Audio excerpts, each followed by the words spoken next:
Alright, hello there. Welcome back to another CPL cast. My name is Cole Warpgates. I'll be your host tonight. As you can see on the screen, I will be bringing you groups 43 and 44 from week 2 of the preseason.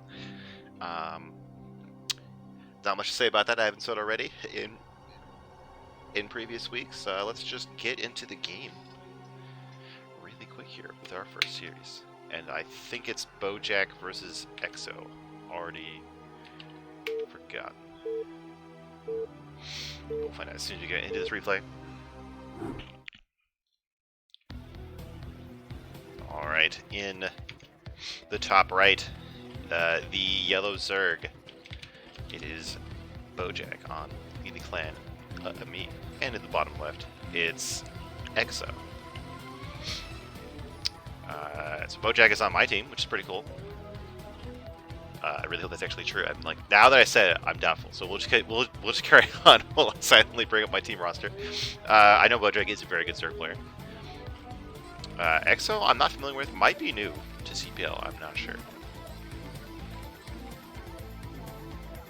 I think I have the. Yes. Okay. I do. I will no longer crash when I hit Alert Crag. It's good to see. So this map, I'm not 100% sure how it affects this matchup. I know that like it's hard. The third base is a little bit rough normally because it's so far away from the natural, but Zerg kind of wants that anyway. So I feel like it's actually good for Zerg. Then it's hard to take bases past the third on this map.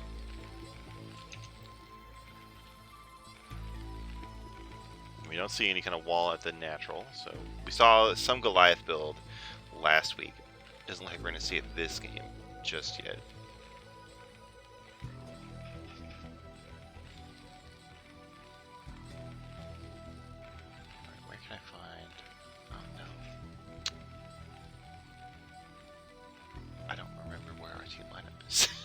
Oh no! I meant to look that up before I got into the cast. I'll look for that after this game. Let's see what's going on. Looks like a very normal 12 hatchery build from Bojack here. Exo also being very standard. Actually, I feel like you normally see an SCV scout by now. It could be that it's being delayed because it is a 2-player map. You don't have to worry about being unlucky and getting the last scout.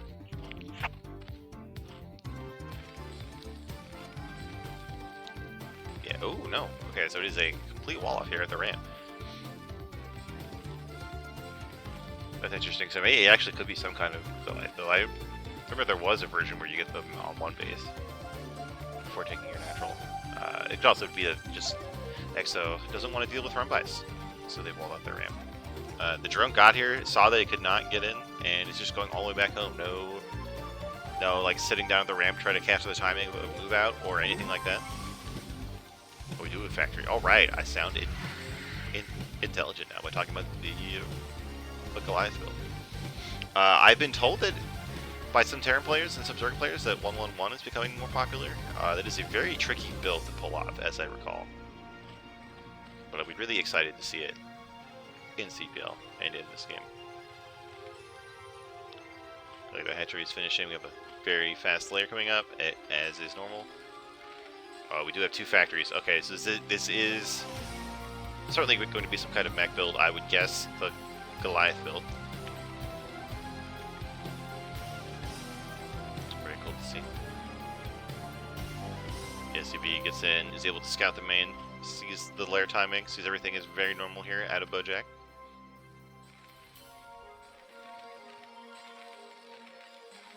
So we do have a vulture coming out and no armory in sight. So maybe it is something else. Or maybe we're just going to start a few vultures before moving on to Goliaths. I think that was the thing for a while. I get like 3 vultures. Try to run by the sunken, get some damage. We do have 1 vulture going out immediately. It looks like Bojack, of course, knows that if you have any suspicion at all that you're facing a mech build, you have to get the sunken at the front, or you'll just lose everything to 1 vulture. The scouting SCV was repelled. The Spire goes up outside of the vision range of the SCV. So Exo might have some doubt in his mind what is going on here. Oh, but the Vulture gets in the main anyway, takes a bunch of hits from the Sunken, but makes it up. And with this micro, I mean, hypothetically, a Vulture can kill Infinity Links and drones. Of course, that requires a lot of focus. That's going to make you lose out somewhere else. But this is already great. I think this is 2 Lings and 2 drones dead, and so much mining time. You can basically think of a drone as mining a mineral a second. It's like slightly less than that. It's like 55 a minute, something like that. But all of this lost mining is absolutely going to add up. And now there's all this confusion with going to the natural, trying to get back to Sunken. We're just remaking drones. We're not even trying to make links to catch this Vulture, because it is, of course, faster than them. This is really good for Terran, for Exo here. Oh, and we do have an armory, and we have a starport with a control tower. Is this going to be for wraiths or dropships? I'm not even sure. Like, do you even need a dropship when the only defense is sunk? Is one sunk here? I would guess we're going to see wraiths. Oh, a Valkyrie to deal with the mutas. That's really cool. I'm not sure I've casted a game with a Valkyrie in it. So I get to, you know, put this on my little stamp book for casts. This drone. Oh, wow, this Vulture, I didn't even, wow. Okay, so we're at 10 kills. I think 2 of those are Lings.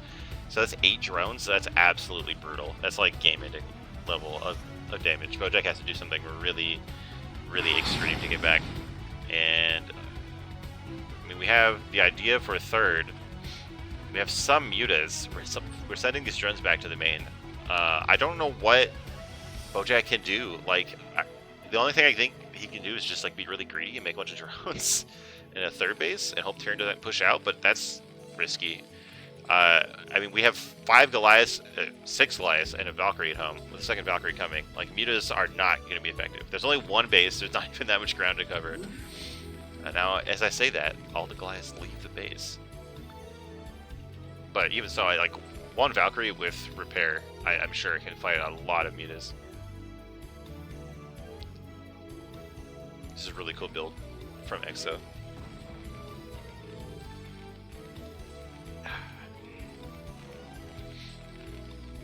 We're getting, I'm sure this is vehicle armor. Vehicle armor, of course, is really good for the Goliath build because that armor counts 3 times against the mutalistic attack. So you get a ton of value from that. Oh, we have 2 Valkyries chasing down the mutas. So brutal. Like, I mean, you can take out Valks with Scourge, but you need a lot. I think each one takes. Okay, they take 2, but they are going to take down some Scourge in the air, especially if they're being protected by Goliaths. See though, it's possible that Exo overextends with these Valkyries and loses them to Scourge. They are very expensive. But even losing them, I think if Exo lost these 2 Valkyries, they would still be ahead. Yeah, we do have the natural coming up for Terran. Third base coming up for Zerg. Looks like the drone count has kind of recovered. I'm, of course, a Scrub Protoss player. I don't really know what the benchmarks are for Zerg drones in this matchup at what time. These Valkyries and the mutas are like on opposite ends of the map looking for each other. There we go. There's no turrets.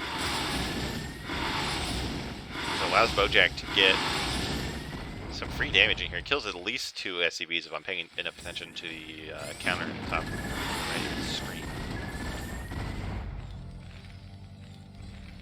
So yeah, we don't even have an eBay. Looks like we're really focusing on using these units to stop the mutas. And if they are just a little bit out of position, it gives these very mobile mutas a chance to do some damage. Okay, looks like 1 Scourge hits each Valkyrie. I'm ignoring everything else going on. It looks like these 2 Scourges split here. One Valk does go down. So like I said, that's decent for Zerg, but it's not enough, I think. I think Terran is... Oh yeah, Terran's doing really good. We have tanks coming. We have more factories. Sunkens are going to do absolutely nothing against tanks. Even just the Goliaths that we have are going to be good against these mutas. Any Valkyries mixed in is going to be just even better. This third is going to struggle to get up. And certainly, like, we don't have any defense here at the third. Now, we really don't want to have these units split up on the pathing of this map. Really obnoxious. Looks like it's only one Goliath going off on its own, which is decent at least. Now, this does leave this completely open. At this natural, there's no turrets still. I feel like, if you're, when you plan to move out, you should have turrets. It's fine to like rely on the units early, but look at this. Like, these mutas are going to kill every SCV in the natural. They're going to kill the academy. They're going to kill this tank if they want to. So now EXO is committed here. But even so, this is still a very threatening force. It does force all of these mutas to come back. These Sunkens are just going to get deleted. Just trying to buy time by building this one, but it only buys a few seconds. Valkyrie doing so much damage. But we do have way more mutas than I realized, and the Valkyrie does get sniped. I think there actually are enough. Wow, yeah, there were way more mutas than I realized. They were so spread out over the map, and this Terran push isn't going to get shut down. With a very minimal loss for Zerg, just a few mutas, I think. I'm not even sure Groves went down that fight. So I think keeping those Valkyries alive, it seems like was much more important than I realized. I think if we had 2 full HP Valks rather than one at 80 HP there, I think Terran would have a much better chance of winning that fight. Now look at this, we have just an absolute cloud of mutas, and there's no turrets here to stop these mutas. Like, they could just dive on their factories, I think, if they really want to. Now we do have a new Valkyrie. That is one more thing. Like, EXO stopped making these Valkyries because they're so expensive, and just now remade one. Yeah, we could have had like 4 Valkyries, I think, with that push. We sacrificed some other things. So this flock of mutas has been cut down significantly, but there's still plenty. Still enough to make this natural a very dangerous place to be an SCV. We're seeing more mutas come out from Zerg. No tech yet. Trying to rebuild these sunken defenses at our bases.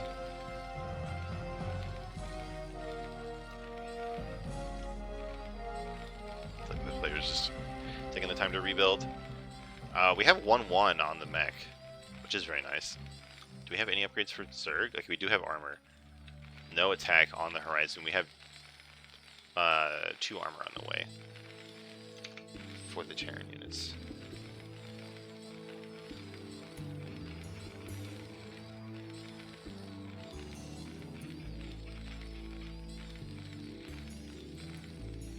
Scourge, hunting. 4 Valkyries, more creep colonies going up. Everyone's just kind of rebuilding. As I say that, we have more and more mutas piling here. Scourge looking for the Valkyrie. They get it immediately. Now, I know that there is some kind of micro you can do with Valkyries to make them better at dodging Scourge. I don't know how it works. It's something about, like, looking behind them and kind of kiting a little bit. Get a few extra shots in. And now I think we're about to see these mutas. Yep, this is pretty much checkmate. They can sit right on top of these factories. We still have no turrets. And that is going to be a win for Bojack in this game.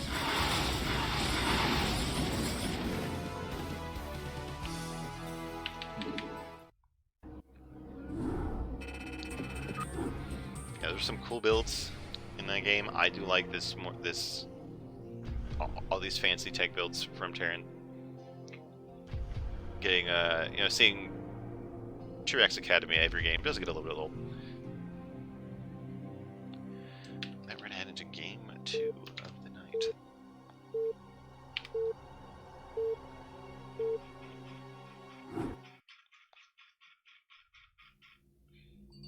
Oops. Alright, in the top right, this time in the gray Zerg, it's Bojack again.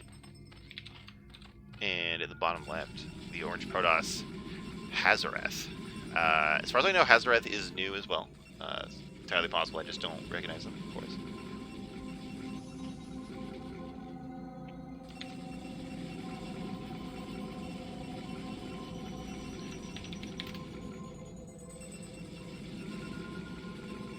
I'm trying to find team rosters.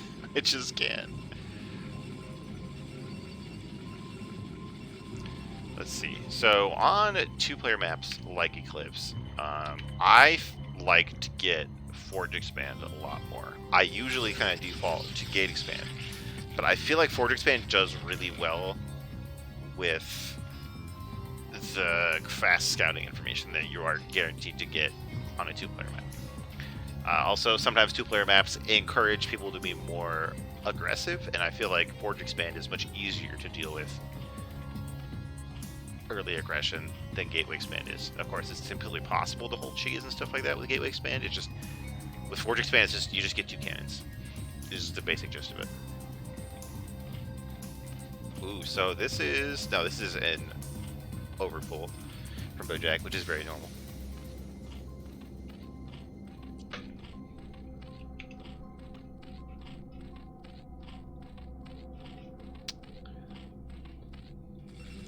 See, and now that Hazarath sees that,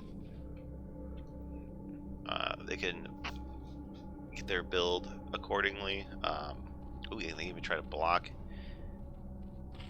the hatchery here. Now, as I talk about all this being able to use scouting information, I'm not sure of the timing on this map. I don't know if you can afford to get a Nexus before cannon. Versus Overpull, looks like we only have 2 Lings and a Bojack anyway, which might have been what Hazarath was looking for, because as soon as they went up here and saw just 1 egg, they went to make the Nexus. So it could have been that if they saw the 3 pairs of Lings hatching, then they would have got cannon before Nexus. This map does have a fairly long rush distance, so it's possible you can get away with Nexus before cannon. Anyway, it doesn't look like we're going to have any kind of major Ling rush or run by this game.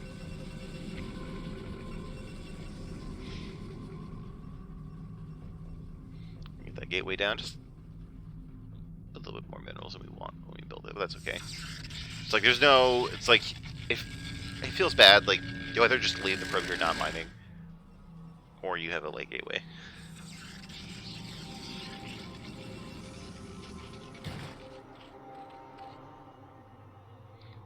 Natural hatchery is about to finish. 3rd hatchery is started, of course.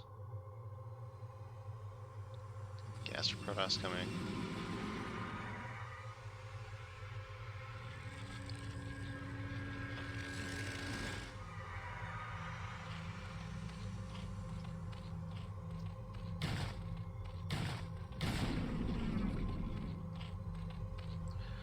As soon as that probe is killed, the lair starts. I think it was actually gated by the gas. But it is a nice touch. It means that Hazarath is going to be in the dark as to the Zerg tech choices. Until we can get a Corsair in there.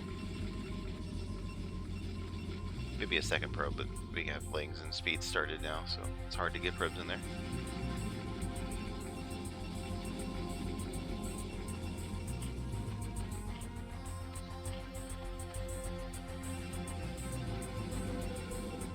This is one of those things about, like, what do I talk about right now? Like, both players are doing very standard builds. They're pretty much just checking and making workers. Nothing too flashy to discuss.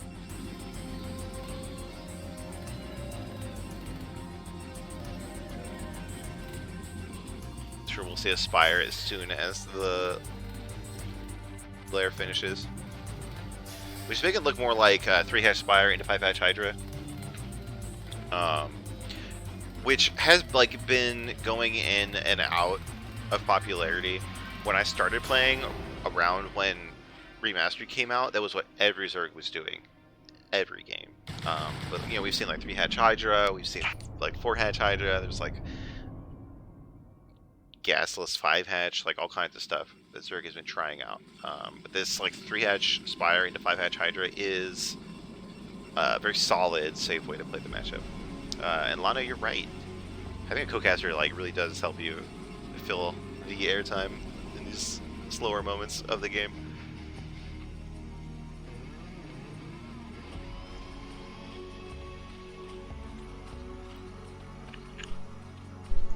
It's my favorite food.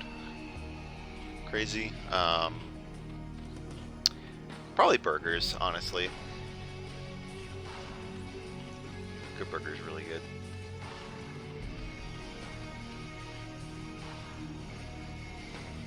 Terran Tears. Oh, that's my favorite beverage.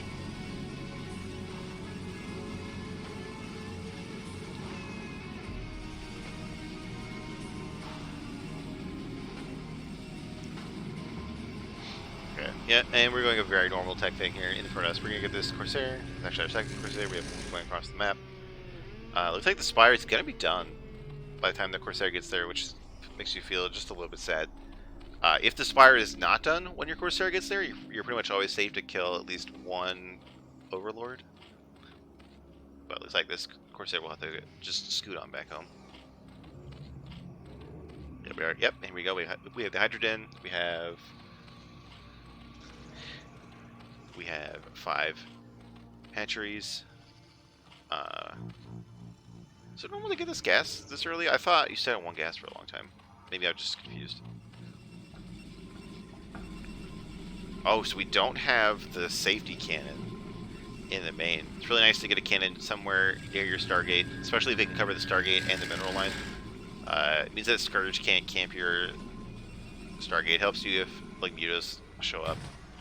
I don't think we'll be seeing a sudden switch to mutas in this game, but it's something to be worried about.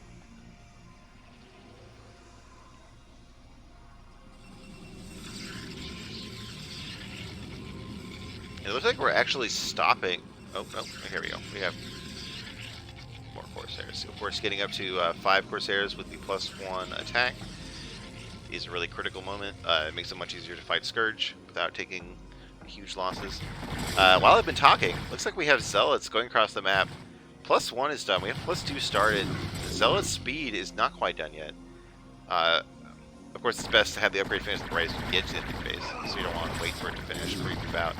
But there's just way too many Hydras here from Bojack, and without the Zealot speed, these Zealots can't retreat, so we're going to take some free losses here, which is kind of unfortunate. And this really sucks for Protoss, because it's just going to make their next push weaker, which of course is going to give the Zerg an even better chance of thriving in the game.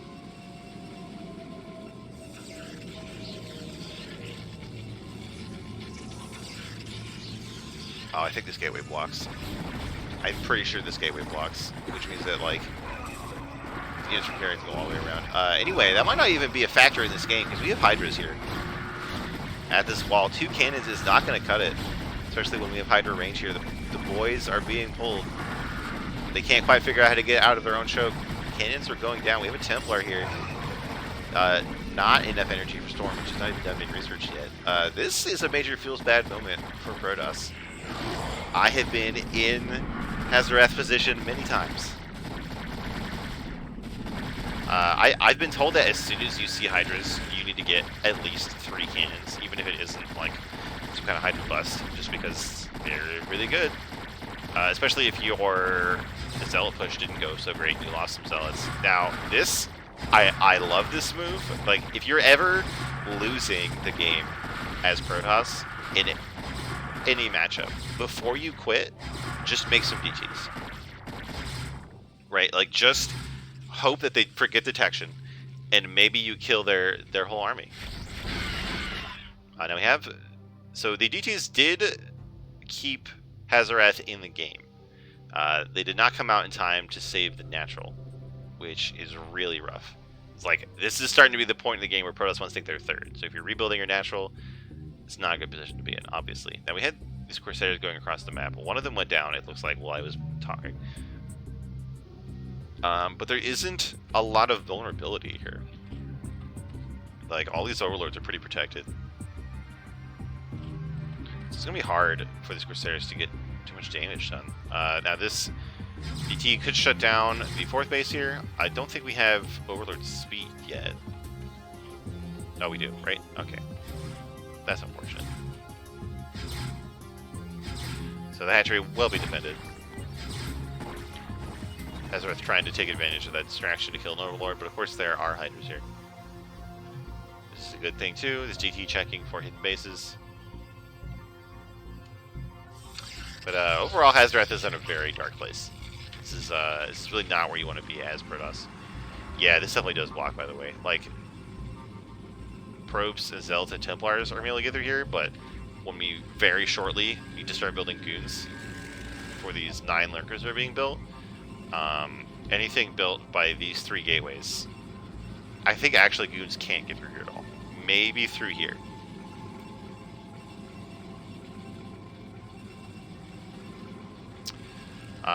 So that's going to be really sad. But we might not even get to the point where we make goons because there's 1 cannon, no robo, and a bunch of lurkers somewhere on this map. And if Zerg knew that, they would just go for the kill right now. There's an Overlord here to detect, but no actual units, just drones. But looks like this DT is actually headed for the top left, but either way, it has triggered these Hydras to move in. So, tight times for the DT. Only gets 1 drone. It's like, yeah, we have the Queen's Nest. They're getting ready to go up the Hive. They're kind of doing everything they want to do. Bojack is running away with this game, honestly. Now, we do have a couple of storms. We have 3 storms worth of energy here on these Templars. So we could see a miracle. But honestly, I think Zerg wins this game.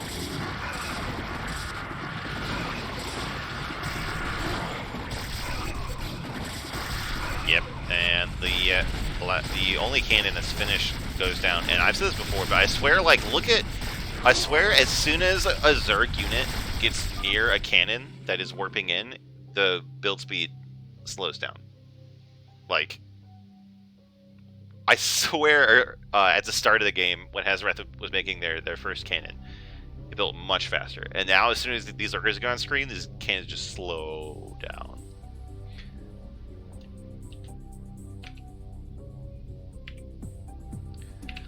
But, wine aside, let's get into the next game.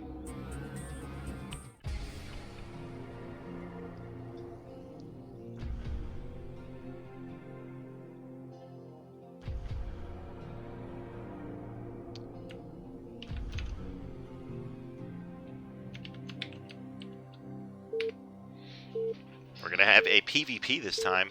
It's going to be Hazarath versus Needhead, another player that I think is new. In the top right, it's the Navy Protoss Hazarath with the color that makes it impossible to read anything up here. And in the bottom left, the yellow Protoss, much easier to see, it's Needhead. So PvP in general is bit of an aggressive rock, paper, scissors-y matchup on a 2-player map that is dramatically increased. And then on a 2-player map like Eclipse with lots of very good proxy locations, it goes up even more. So there is a lot of stuff that can happen on this map that is real hard to deal with. So that could, what I do is I just go 2-gate. Because while you go 2-gate, you're very safe versus cheese, and you can mess them up if they were too greedy. I'm being asked what's my favorite animal. I think I had to go with cats, I guess. If not cats, like killer whales, I guess. Am I single? Yes. Call me. But, okay, well, anyway, what do we have going on in this game? So far, only 1 gateway. We still have time to add the 2nd gateway for both players. No cheese just yet, no proxies in the middle of the map or things like that.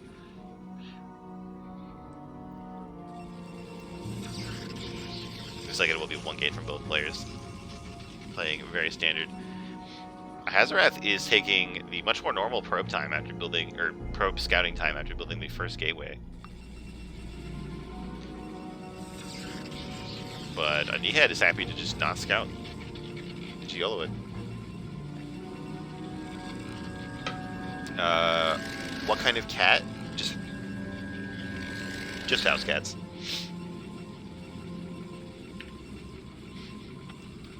That's my favorite animal, I suppose. I mean, if we're not counting humans, like, I like humans. They're pretty cool to have around.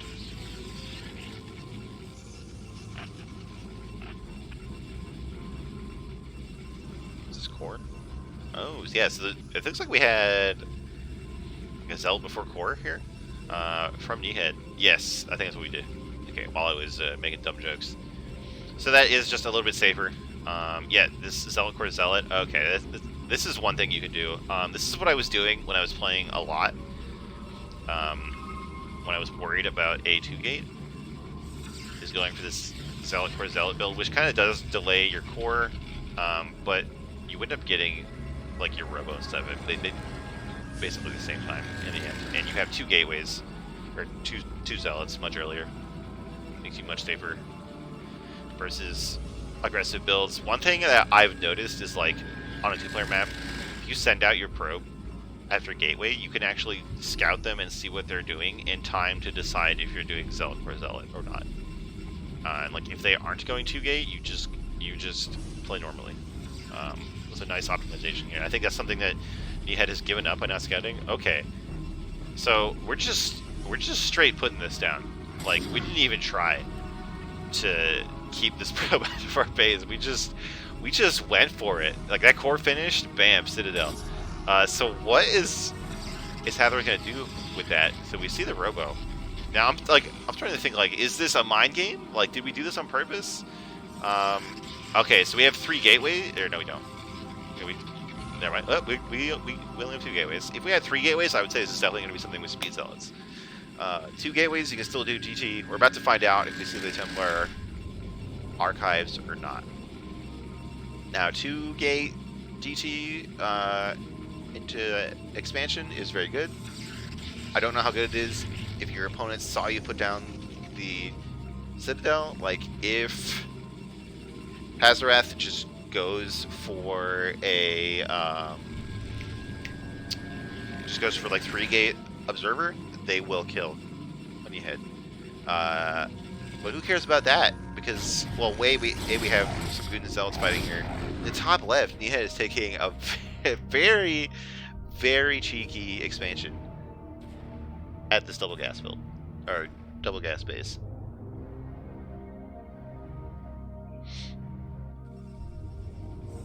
And I would not really think to check this if I was in Hazarath position. Now, the thing is, this base will not help you versus Reavers. We have Reavers, we have Observers. This is going to be hard to deal with. There is a reason that basically every pro PvP boils down to 2-gate a Goon Reaver. In the right hands, it's just so powerful. You can kind of run over any build that your Protoss opponent does.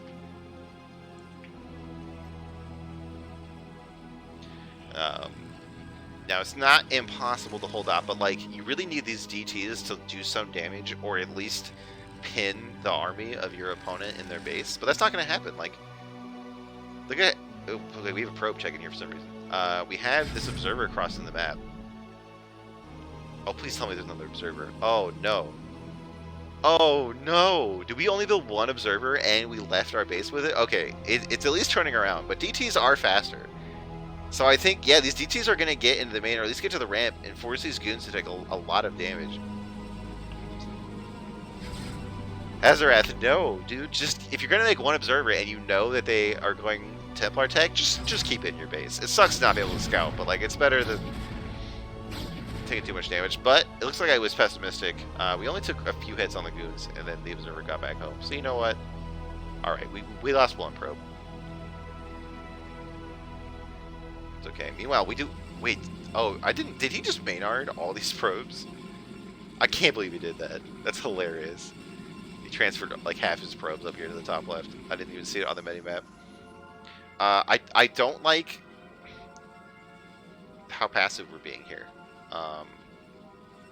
I think you should be attacking. This is kind of like, even without the silly proxy base, this is what the DT player wants. Although maybe what's happened is Hathareth has scouted here, not seen an expansion, and is like, oh, I don't have to attack. I can get my own expansion. I'll be 2 bases versus 1. But of course, it's going to be 2 bases versus 2 with a much faster, much better base here.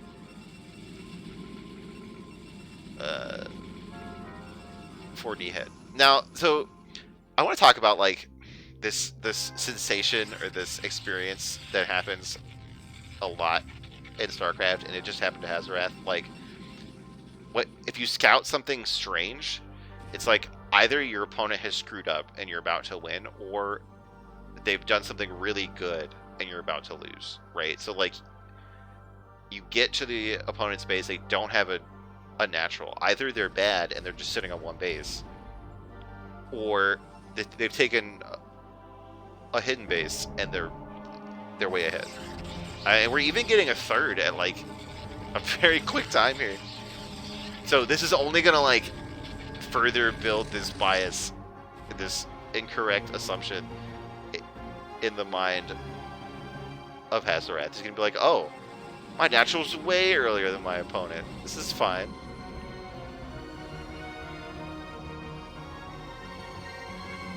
And we don't have speed on this shuttle. It makes it much harder to do these drops. And we do have Templar. I didn't see if Storm was finished because I was talking about being confused by scouting. Okay, there's nothing in the main. Like, I think Nihad already saw the drop. You definitely had to have something in your main. There we go. A huge hit. Immediately putting Hazarath ahead in the word count. I think the shuttle can easily get out to. Oh my god. Think of how much money. Get the Templar. There you go. Then bam. 150 gas. Gone. Oh, made an Archon to save the Templar. But now the shuttles might go down. It makes it out. That's pretty big value. That was like 4 or 5 storms worth of Templar energy that's gone now. Like to death and becoming an Archon. And the shuttle makes it out with barely any health. Now, it's going to take this long route to get home. It's not going to go to the top left. I think this base might just mine out before it gets detected. And can I just say that I appreciate that we don't have like 12 cannons here? I don't like it when people invest tons and tons of money into defending their hidden bases, because really, like, even if you have a bunch of cannons, you can't actually save this base if it gets attacked, right? Especially versus like a Reaver player. By all means, get 1, so you don't just die to like 1 Zealot or 1 Zergling or whatever. But don't be getting like 12 cannons in a big arc. It's just a waste of money, honestly. Unless you've hidden like here and there's a tiny little choke and it's like unbreakable. But I like the restraint here. Look how many probes this is. Oh, 15 kills and another one with a Templar. I think the shuttle died. But this Reaver's gonna be here for a little bit. Okay, they can zoom come back. I can't believe that done it. That could have been 2 more probe kills. Looks like the probe count is actually caught up, of course, with the 3rd Nexus up here. And Kneehead can be on 4 gas, whenever they feel like it, which is a pretty big deal. But it looks like Hazarath has had enough of these shenanigans, and there's not a lot of ground army just yet. There's lots of storms, lots of Templar. I think we'll have like 4 or 5 storms when this giant army shows up, but it's still a giant army. Even more trickling in. I would have liked to see more Reavers. I think the Robos stopped working after the first Reaver came out, the first shuttle. The Archon is completely useless versus goons. They chew through it. We do have some cannons here. The defenders from Kneehead are a little bit confused by pathing, but we're having some very juicy storms. And it looks like the storms are going to keep Kneehead alive. And this is going to give time for these gateways to pump out more units. Oh, we do have a lot of gateways here. Well, we're in like pure Zealot.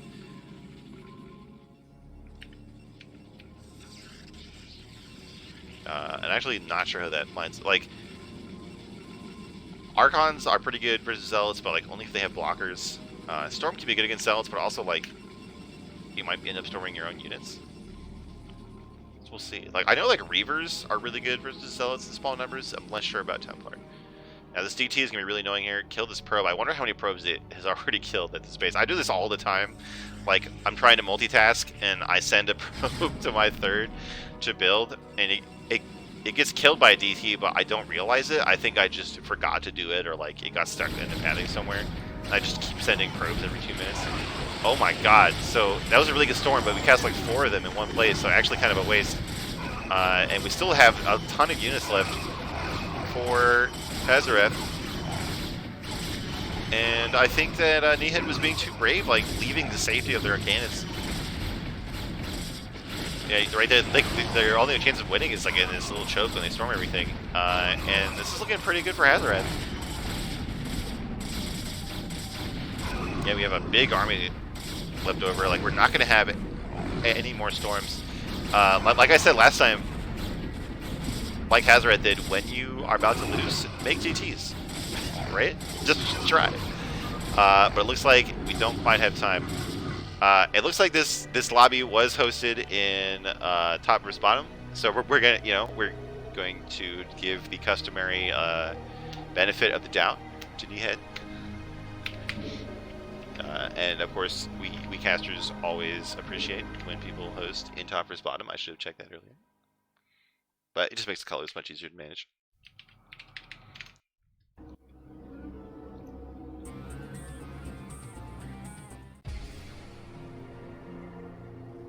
Let's get into this is game 3. Yeah, no, that was game 3. Now we're gonna get game 4. Another TVZ. It's gonna be Exo, our previous Terran player, versus I think Shun, XUN, a Zerg player, who was another player that I believe is new to the league.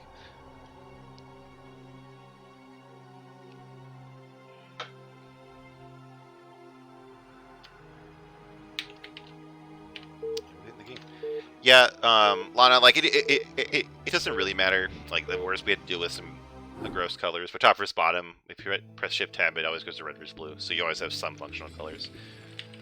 All right, in the top right, returning from the very first game, it's the White Terran Exo, and in the bottom left, the new Green Zerg player Shun, or possibly Skun or XUN or something like that.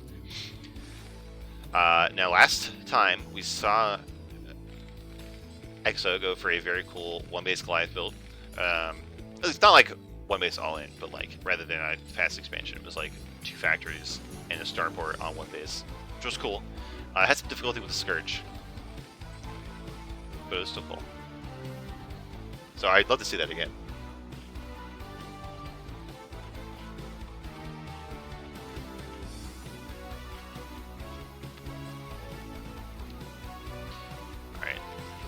See this time. Yeah, I believe we are going to see the same build from Exo, because of course last game they did wall off the natural ramp, which is a really important part of these mech builds. If I ever co-cast with Neblime this season, you will probably hear us argue about Terran walls. I think Terran should basically wall every time. I don't understand, like, it's such a little cost for so much safety. I feel like they should really be walling way more.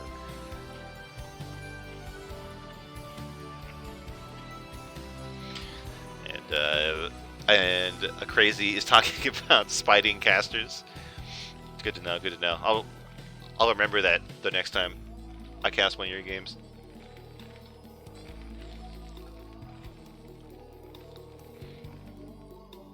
Looks like a very normal build out of Shun. Of course, we have a 12 hatchery. I'm sure we'll see the pull soon. Yeah, with this early gas, I'm pretty sure this is going to be the same thing from Exo. So I'm happy to see this work again. I think it's cool. Yeah, I'm happy to see Exo use this again. I hope it works because it's cool. There we go. That's how you speak English.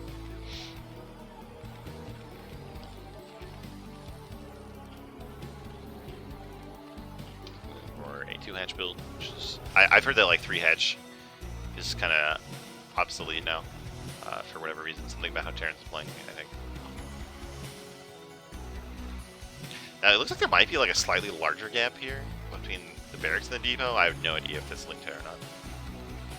I don't think anyone knows.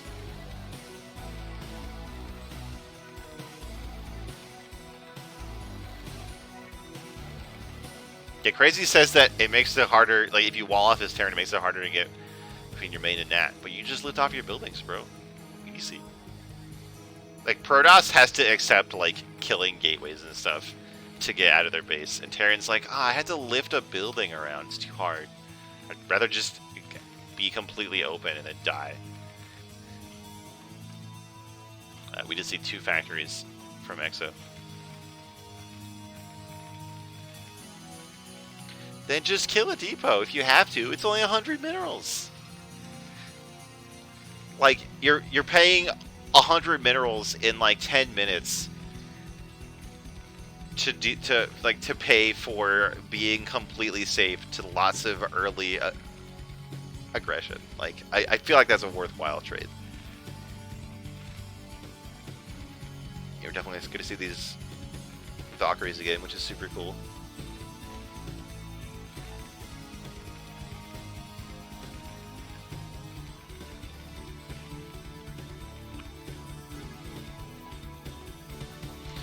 And it looks like Shun also knows the response when they see something silly out of Terran. Just get that one sunken at your natural. Last game, Exo got a Vulture by the sunk and did lots and lots of damage with it. Got like 10 kills. So for Shun's sake, I hope that they stop that from happening. It looks like the Vulture is having to deal with these links already. Is choosing to clean them up before rather than to cross the map. So if Shun wanted, like, they could like SimCity this with a Hydra Den, or like keep some lings or drones on the ramp so the Vulture can't run by, something like that.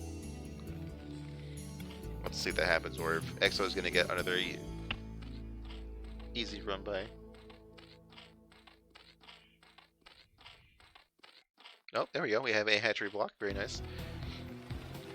Should be pretty hard for that Vulture to get much done. Like, maybe it could like go all the way back here, but then it's kind of stuck and like drones can kill it, I think. Ooh, we don't have a Valkyrie, we have a dropship. Okay, this is an interesting way to follow this up. I wonder, like, if this is a reaction that Exo has planned. Like, if we don't get lots of damage done with our first Vulture, if we get a dropship. It's very interesting. I feel like I'm worried that we're going to have Scourge and or Mutas by the time the dropship gets over. I mean, we definitely are going to have Mutas on the map. Are they going to be in position to stop the drop? And like, what do we... Yeah, okay, we have 4 Goliaths. Pretty good against small numbers of Mutas. I don't know if it's good against like 7, right? So I'm a little anxious for Exo. We're already kind of behind where we were that game with Bojack. We do have Mutas trying to cross the map. The dropship itself is like, oh no, we're not doing that. Okay. We're going home. It looks like... Did Shun see something with the dropship? Like, did it fly over a ling or something? Because these Mutas were looking for dropships. And this time, Exo is getting their command center in their main, just being a little bit safer. Here we go. We're following up with the Valkyries. Maybe we got the dropship because we didn't think there were going to be Mutas? I don't know. I remember for a while, like, there was kind of a debate on how to deal with the Goliath build, but it seems like people have settled on just get lots of Mutas, and then it eventually makes sense some Hydras. Zerg's going to get a 3rd base really fast for this matchup, so Shun feels really confident. Let's see if that's borne out by the results of the game here. Getting an Evo Chamber and a Queen's... Evo Chamber. I keep saying Evo Chamber. And a Queen's Nest. Are we going to see, like, a Queen's for tanks, maybe? Or is this going to be, like, a fast hive tank?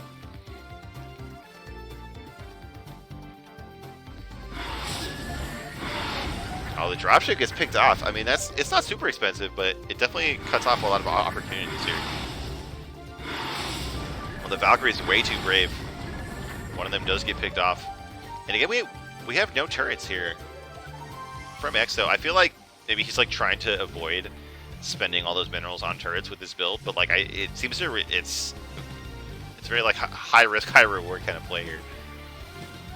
Really requires very precise positioning from your defensive units and not just take lots of damage for free.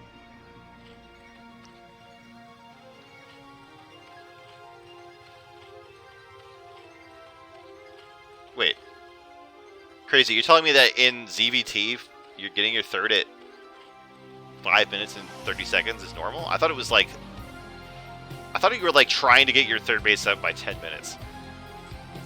Am I completely off? Valkyrie gets picked off again, and with that, like, there's not that many Goliaths. There's no turrets to back up these units, and like, I think the Terran army's gonna get wiped out here. SCV's trying their best to repair this Goliath. And like, I feel like you should just start killing the SCVs. Like, here's one Goliath. It doesn't really matter anyway. We kill them all.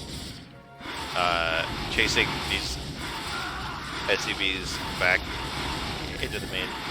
And pretty much if you sit on these factories, and even the starport if you want, like, it's going to be really hard for Terran to get back in this game.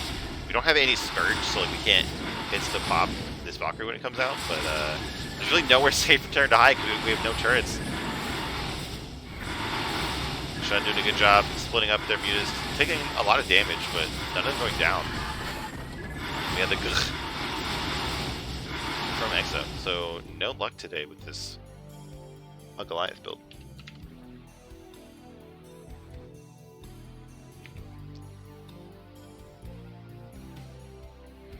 Yeah, these Valkyrie builds do seem very hard to pull off.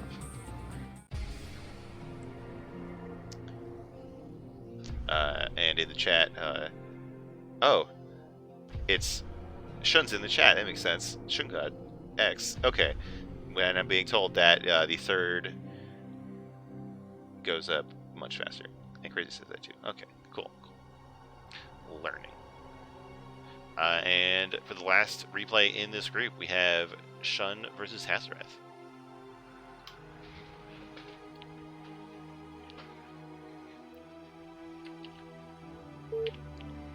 A PVZ. Oh, it looks like I have a follow from Jeff B83. Thank you, Jeff. All right. And the top right, returning as the winner from last game, it's Shun, now in the Axe clan, in the dark yellow Zerg. And the bottom left, in the gray Protoss, it's Hazarath.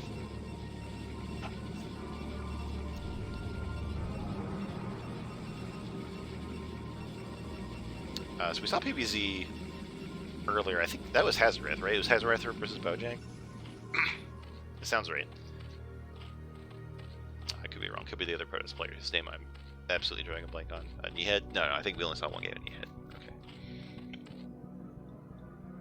Okay. Yeah, it was Hazarath. You went Forge Expand, and then you kind of got rolled by Hydras later, which is something that every Protoss player can sympathize with. So we're going to see Forge Expand again.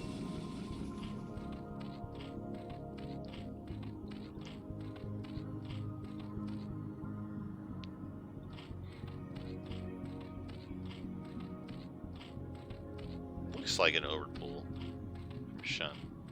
Yeah, here we go. Overpull is like the very standard build in this matchup. It's not necessarily optimal versus anything, but it's a very good like jack of all trades, all around good build. It's a pretty good opening.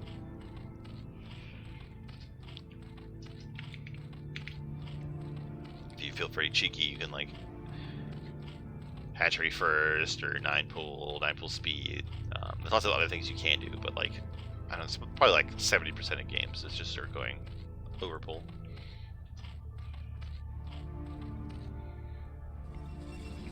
So last game, it looked like Hazarath was prepared to go Nexus before Canaan as long as there weren't a bunch of eggs. Like, we weren't making a bunch of legs as Zerg. So I'm curious to see if we see that again.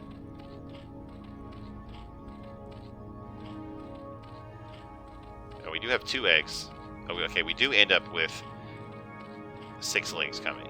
And Azrath has decided to go for the Nexus first anyway. Or Nexus before Canaan, that is.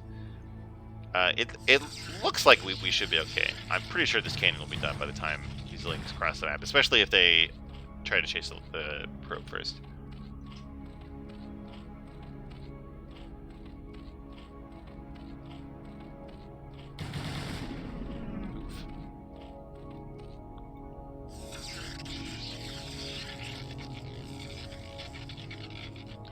Looks like we're trying to sneak this probe out, but of course it does get caught by the Overlord immediately. Are these lings gonna like preempt it on the map, or will it get in there?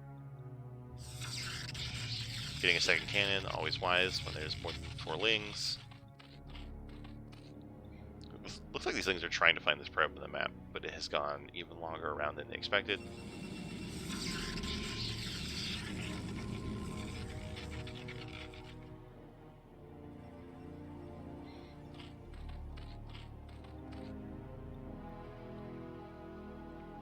Might get caught after all. Oh no. Nice reaction time from Hazrat.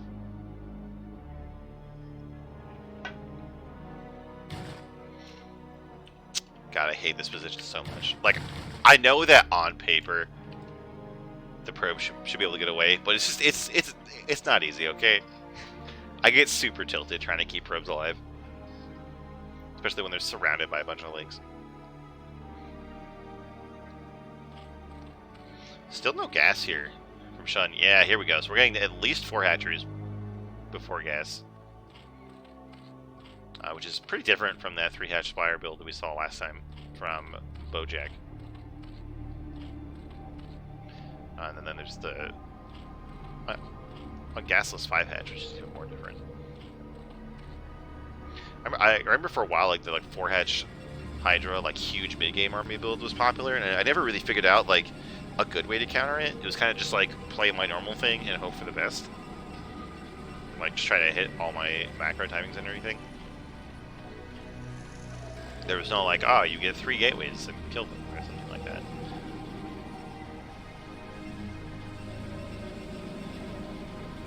Do we not have a Stargate? This is a little bit late. Fortunately, we're just now getting gas for Zerg, so we're not going to be crushed by a bunch of Spire units or something. Yeah, it does look like it was 5 hatchery before gas.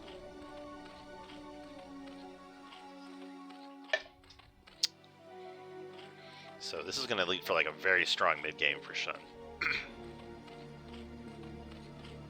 We're going to see tons of Hydras on the board. Yeah, look at that. There's 6 drones in production. This just feels so terrible as Protoss. It's like, oh my god, I have 1 gateway. And you have 3 bases. A bunch of hatcheries. All these drones. Like, what am I going to do about this?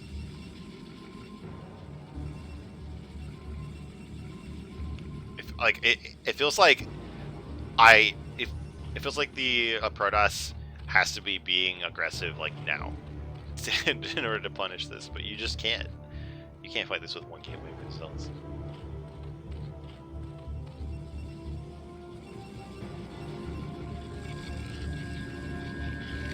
So we're getting our tech in order here.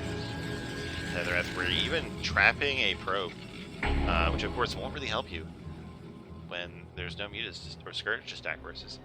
By the way, thank you for following Paquito29. I appreciate it.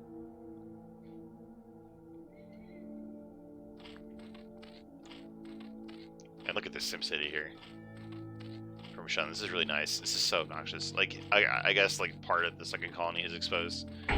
Well, like, it's gonna be so hard to get around. Hey, just this once. Thank you for following. Oh no, it's one of these spam bots in the chat. I think they're getting rid of it. Alright, so this Corsair is here, seeing what Zerg is doing. Probably feels pretty bad if you're like me. You're just like, oh my god, this is so much stuff. I guess like you just focus on like a really good like 2-1 push, right? You try to get off like the best storms ever. I'm gonna quickly ban this bot. Nice.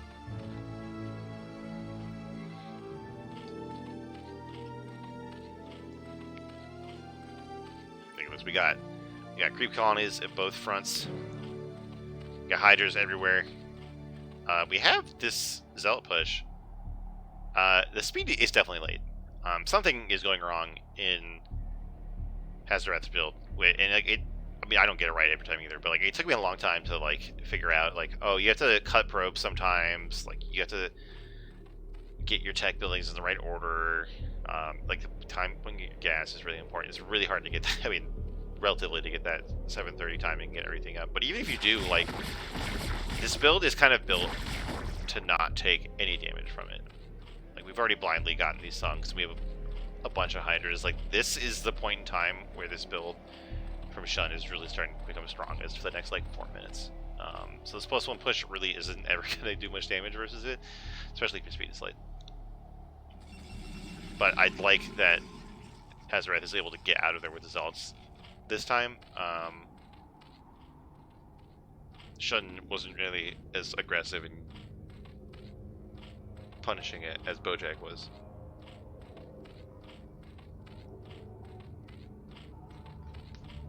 Is there a good guide for the Valkyrie macro? I am Theseus. I don't know offhand, especially because I'm a Protoss player. But I'm sure, like, if anyone has it, it'll be like Genjin, who translates lots of Korean pros talking about builds and stuff.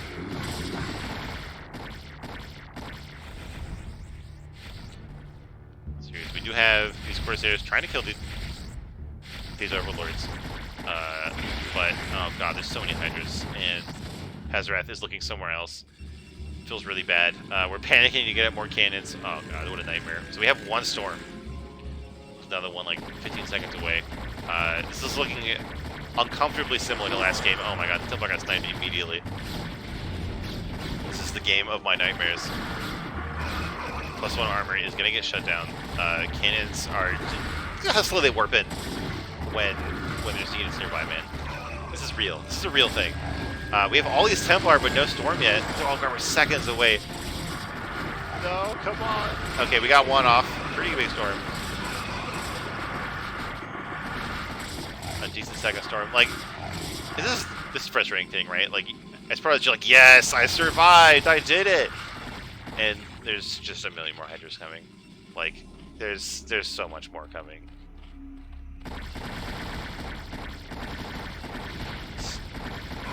These like 4 and 5 hatch builds, man. They're really strong.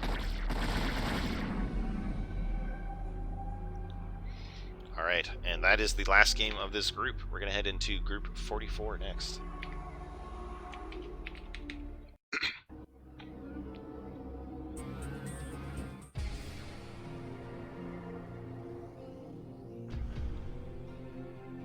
And we're gonna start with Maxus versus Kenzaki Renko in a TVP.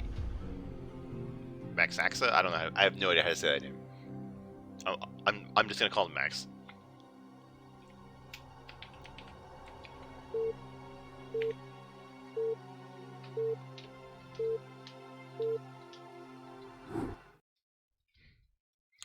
All right. In the top right, in the kind of off pink, maybe peach, I don't know what color this is, Terran player Kenzaki Renko. And in the bottom left, the off-white Protoss Maxixa.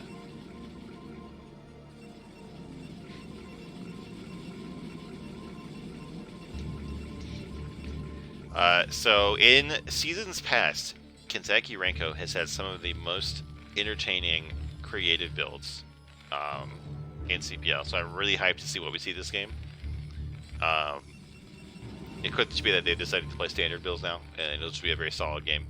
But in the past, like, I've seen them go bio in TVT, which is amazing.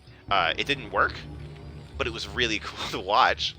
So I really want to see what wacky build we see out of Kenzaki in this game.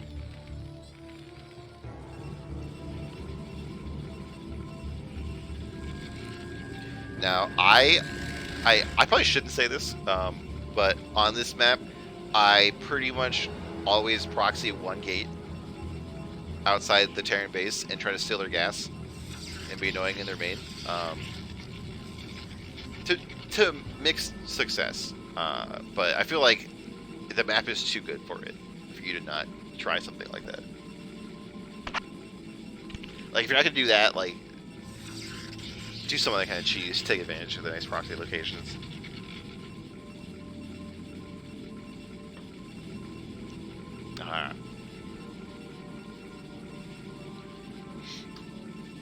Mix 666 success.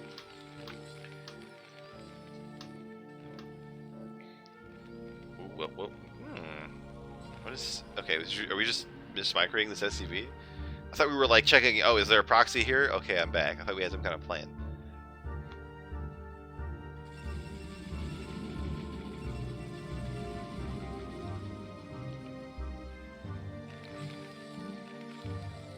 Oh, this is a really early gas, right? The gas is done before the barracks? That... I mean, I don't know, is that normal to get the factory? I don't know, whatever. I don't know this matchup, okay? I don't know what's going on.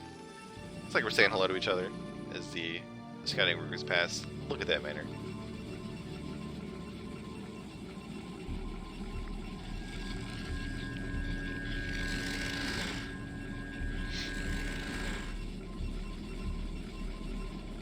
Got an early zealot out of max, which I just realized. It's not like unheard of.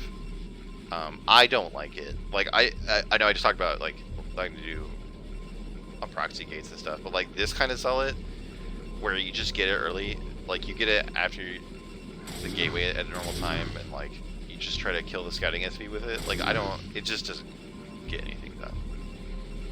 And then like if you try to be aggressive with it, like they just hide in their little micro spot. It's possible to get damage on with zealots, but like you can't just like build it late like this. And like even versus cheese, like a BBS or something, one zealot's not gonna help you. Like you need goons to kite with. I really just don't like this kind of zealot. Meanwhile, Kenzaki is trying to cross the map with 3 Marines. We're trying to catch the scouting probe or something. I don't know what that was about.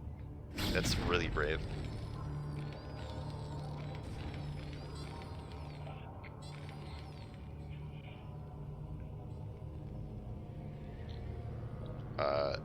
Ball is telling me in chat that I do need a zealot. Yeah, you could be right. Someone gave me advice that you just want the goons, but they could be wrong. I have like I think like 2 games versus BBS ever. Look at this vulture. This vulture is determined to look for something.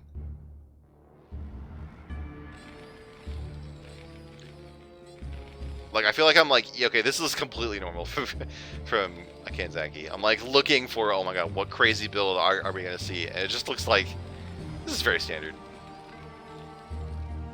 This is completely normal.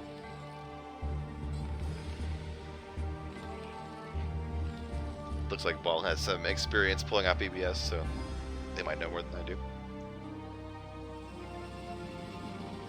So we're getting into 3 gateways before a robo.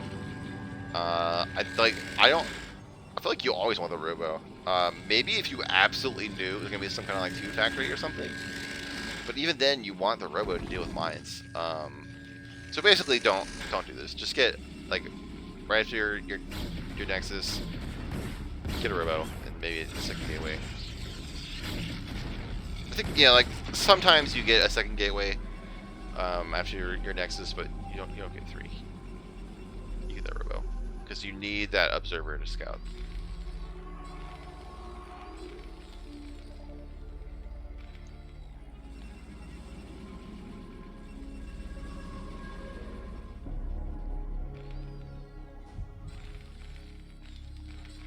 Ooh, we have double armory. So Kenzaki is like leaning hard into the mid or late game here. You have to actually get the upgrade, but you know, we're not gonna see a super early push out of Kinzak, I think we're gonna see like big upgrades come out for Terran.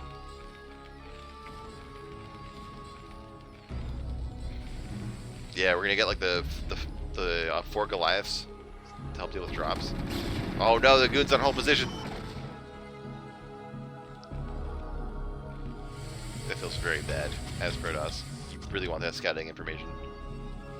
You want to know if and when Terran moves out.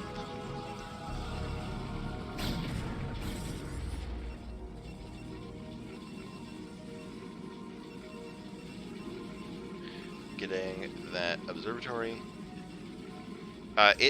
So for Protoss in this matchup, it's really important to get the observer in the Terran base, like in that time window between 7 minutes and 7 minutes and 30 seconds, because that's like when so many Terran builds diverge. So you're going to get a very good read on what the Terran does. It's definitely a huge boost to your win rate if you know what Terran's doing. Yeah, we're getting this starport, I imagine, to get the science facility and then continue our upgrades. We could have a drop, but like I feel like you get starport before the double armor if you're going for big drops.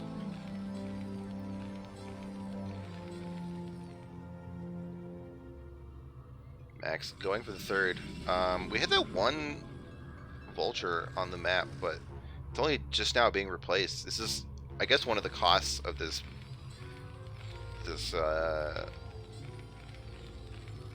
mid to late game focus play we have here from Kanzaki. Like, you don't have as many units on the board. We don't have that many vultures. Like, we have this vulture here, the one vulture that died earlier, and this one.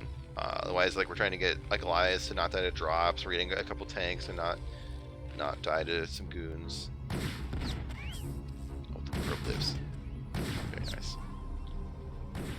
But Kanzaki's very sparse on the units right now. That makes it hard to like be knowing it's his third base or something like that.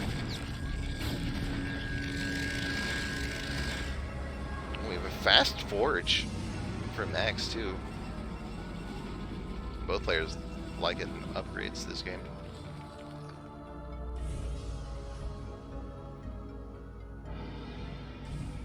We're trying to get a fourth with this probe, or are we just scouting? Interesting. How much vision does the mine give? Not that much. Okay. I wonder if it saw that.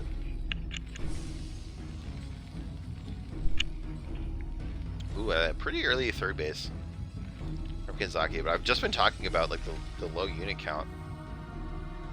And with Eclipse having this like very large distance between the natural and third, like this can actually be hard to defend. Like we just have a handful of mines. Oh, this observer is. Oh, we already have one in the main. Okay, nice.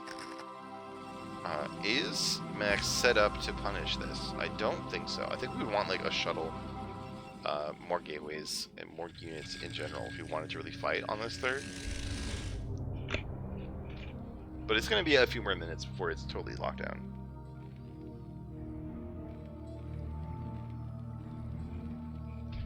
Of course, I would talk about trying to break the third. I've done that. I've lost so many games YOLOing my army up ramps trying to kill thirds.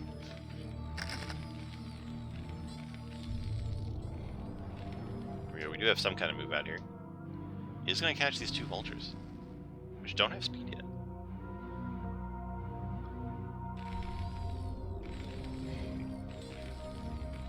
Or, you know, I said it's going to catch them, and it absolutely did not.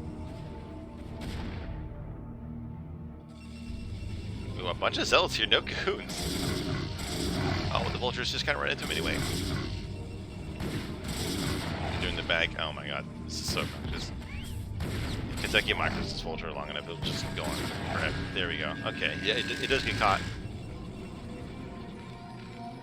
We really want to see a 4th and even 5th base from Max. Like, if you can't attack the Terran in this position, and like they already have 3 bases, you need to just expand yourself and keep building up your army. Protoss really wants to be 1 to 2 bases ahead.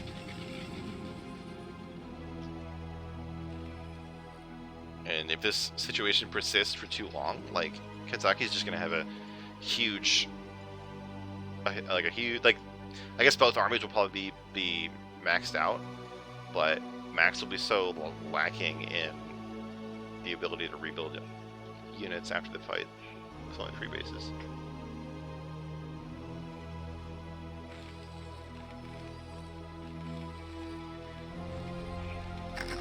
Yeah, well, like that is one of the things about this map. Like, you kind of have to decide to defend your third or your nat. So we see like it's like a kind of a frail defense at each one. We're starting to fill it out with more tanks.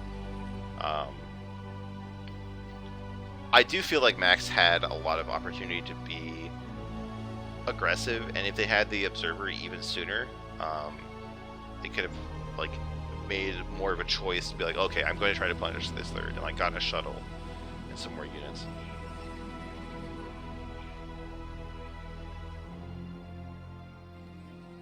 See, do we have tech coming? So we're getting more gateways. Okay, there's a Stargate.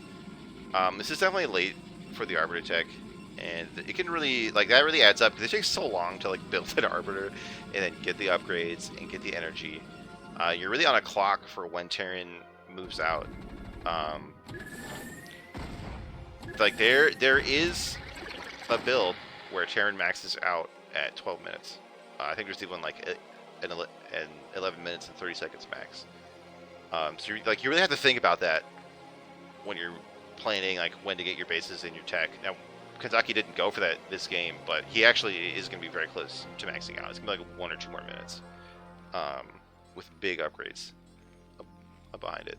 Yeah, we're going to have 3-3 done, or at least 3 attack. And that is going to be absolutely brutal for Protoss. And okay, so we do have 1 Templar. I'm sure we have some more somewhere. Yeah. But like without arbiters, without speed shuttles, without carriers, dealing with a +3 maxed out Terran push is absolutely brutal.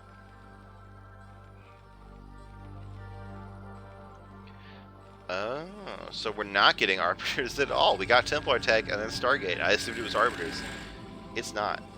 As we saw, we have the +1 air attack being researched at some point. It's for carriers. Now this, look, I like carriers, but it's hard. This is a really hard position to transition into. But that might not even come up because Max is charging in here. Kenzaki, even with a lot of supply, is spread out thin over this big area to defend, and the natural is actually there's only 3 cannons here and some other units. Zealots are getting chewed up. Oh my god, big storm. Bunker goes down immediately. It's pretty much just goons left. Goons and Templar. They're getting caught up in the choke. This is like the dream fight for Terran right now. They're getting away with so much. We have 3 tanks killing a bunch of goons. Archons are like irrelevant in this matchup, but even with these 6 trades, we're down to 1 tank on the cliff. Defend this base. I think it's probably going to be enough, especially as we get more reinforcements. We could even see maybe some of these move over. This is going better for Protoss than I thought. Like, this tank is getting huge value, but there are more goons coming in. And these Archons that I laughed at, I guess there's just nothing here to kill them right now. Oh my god, Archon just killed a siege tank. Yeah, this is looking pretty rough for Terran. I really thought they were in a much stronger position than this. Look at this 1 tank bugging out here. Science vessel goes down. I keep thinking like this should get wiped out in like 2 tank volleys, but they're just like it's just each little confrontation is working out really well for Protoss, and it's adding up. This is so much damage, even if this does get pushed out. Yeah, so it looks like we're not going to see like a checkmate move on the factories, but this was really good for Protoss. My only concern is that, like, we should be on 5 bases by now. You should be on 5 bases by 15 minutes. And we're not. Of course, with 3 Stargates making carriers, it's okay to sacrifice some gateway production, right?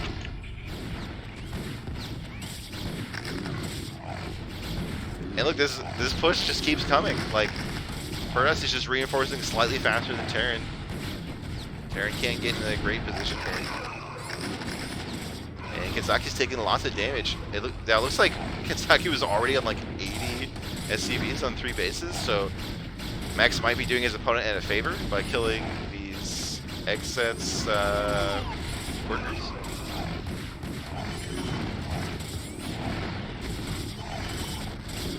Okay, finally, is it going to be cleaned up? Like, we have 3 tanks, a bunch of vultures, and no more reinforcements headed out just yet from Max. But we have carriers, and I was going to say this was like probably the worst time to get carriers. But I was wrong, because it's worked out beautifully. I don't think Terran has any idea. Like, we have no Goliaths in production from Kinzaki. It's just a bunch of vultures and some tanks. And like the thing with carriers, I feel, is like either your build is to rush to carriers on 2 or 3 bases, or you switch to them like in the late game, like when you're ahead as Protoss, but you can't get Terran out of the game. But this timing has worked out beautifully, because any potential for Terran to push out has been shut down for a few minutes, and there's no Goliaths at all, and we're gonna have, like, yeah, we have 6 carriers, and they have +1 attack, and looks like we have +2 coming, and here comes the capacity upgrade. So Kinzaki is gonna feel really bad if he just tries to push across the map.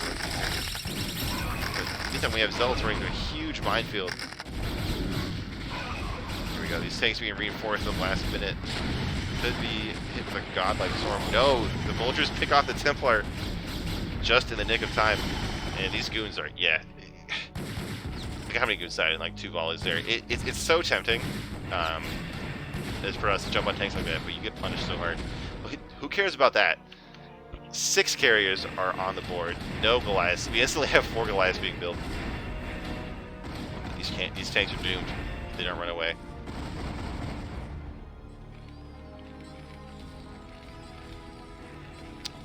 We don't have any turrets anywhere. Oh, we're mined out in the main as Terran. The natural is on fumes. So even with 8, like, you have 80 SCVs, but 1 real mining base, which is only like halfway. It only has like halfway left.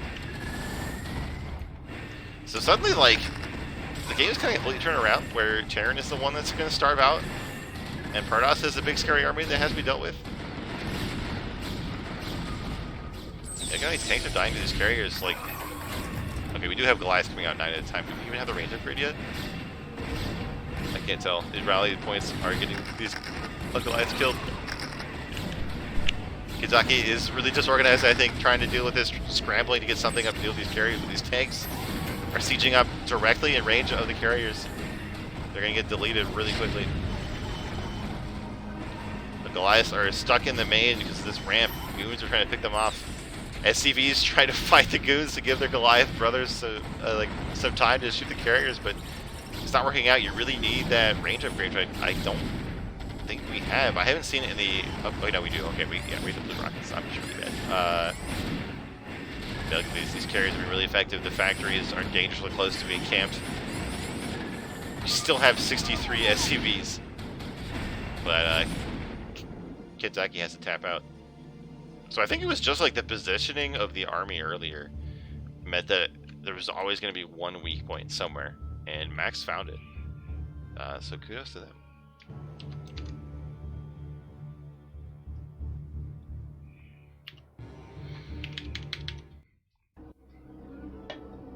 Yeah, I think Ball is right. Like, if Protoss was on the higher, like on the mounted bases that they should be, it would be even more GG. But when you suddenly have 6 carriers and your opponent has no Goliaths, it's pretty good.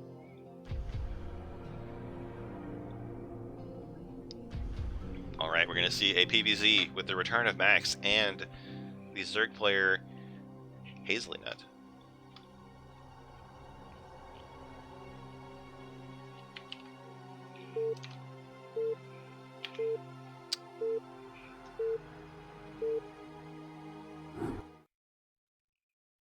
Alright, in the top right, winning the last game with those carriers, it's Max. Axa, you white Protoss player. And in the bottom right, in the magenta, it's the Zerg player Hazelnut. So Hazelnut is not new. Hazelnut, actually, now that I'm thinking of it, I think Max has been around for at least one season before this one. Hazelnut does some work for CPL, does some work for Rogues Gallery, does some of her own streams. Check them out. She's a important member of the foreign breedware community, I guess is what I'm trying to say.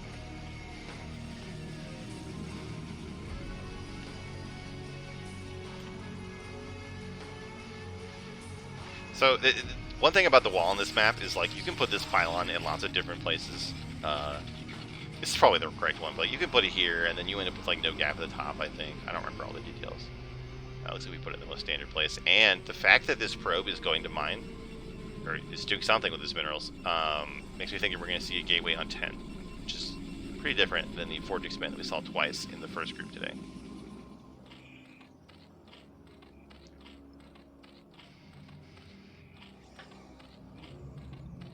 We have an overpool again, which is like these Zerg builds we saw in the previous series. Again, it's by far the most standard build for Zerg to do here. Uh-oh. Okay, so this gateway being down, this is where the forge goes normally, right? So I don't know if we're going to see, like, a second gateway. I don't know if we're going to see a forge here, and then later we're going to realize that it doesn't wall if it's on top. I don't know. We would be seeing the second gateway already if it was going to be 2 gateway. So I think that might just be a mistake from Max, and it might seem small, but I have to harp on this wall stuff because if you screw up his Protoss, you die immediately. Like, there's a link burned by instantly.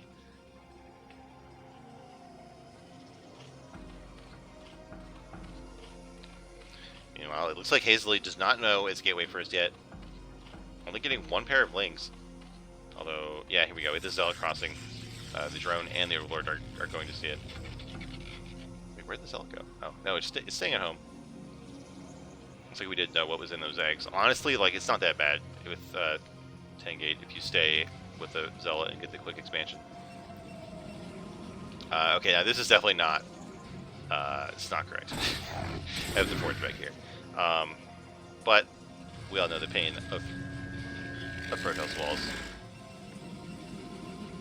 And with Gateway Expand, like, versus Overpool, you can get your Nexus before Forge. Like, you only get the Forge before Nexus if it's like 9 pool or 9 pool speed or something really aggressive. Yeah, and you definitely don't need a cannon. Like, part of the point of going Gateway first is that you don't need all this stuff.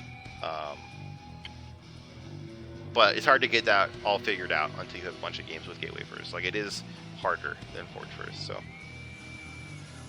there's that to consider.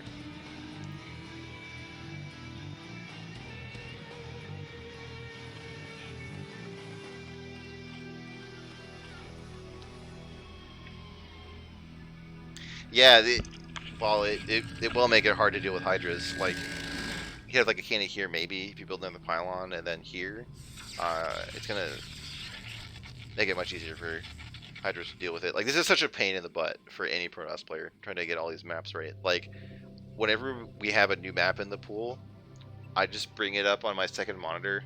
Like, I go to Liquipedia or on Brood Walls or something and look at pictures of the walls for every spawn, so that when I play, I can just look at them rather than having to memorize all these walls, because it's hard, especially on some of these old maps, like Polaris Rhapsody, which, you know, someone put in the map pool. Like, Protoss wall is like really gross.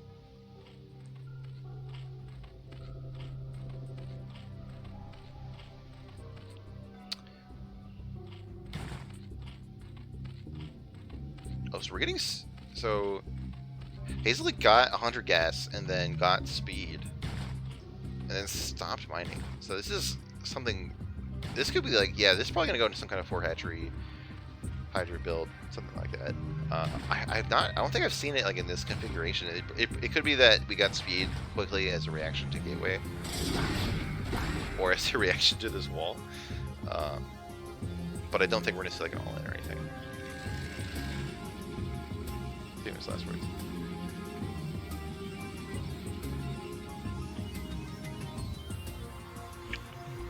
I mean, maybe I guess it could just be like a Ling all-in, right?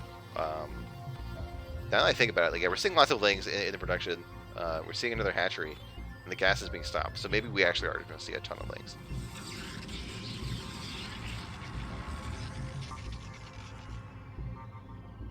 I don't think you get this hatchery. So I could think maybe she was going for like a gasless 5 hatchery and then got speed to deal with the gateway first. That sounds reasonable to me.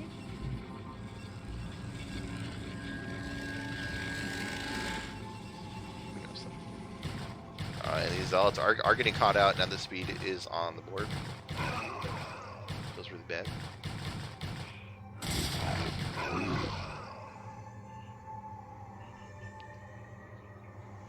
Okay, rimming drones, so simply not some gigantic League Flood build. But there are already plenty of Leagues on the board. Oh my god, and there's one zealot. And it is standing in the Grand Canyon of gaps here. Like, these Lings absolutely could just run into the main.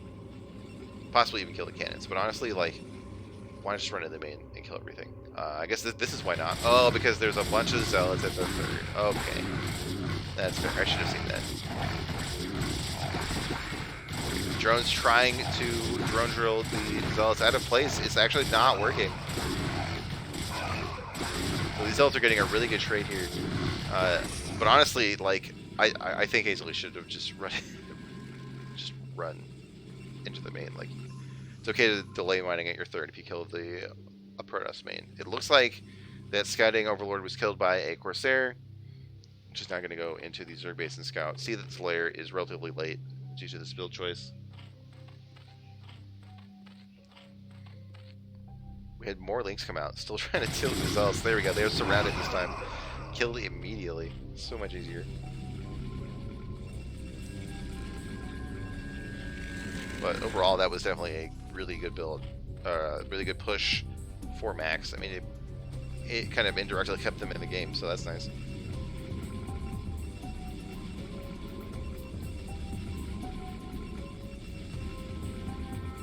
Did we already get speed for Zealots? Or did we not get it at all? I can't tell.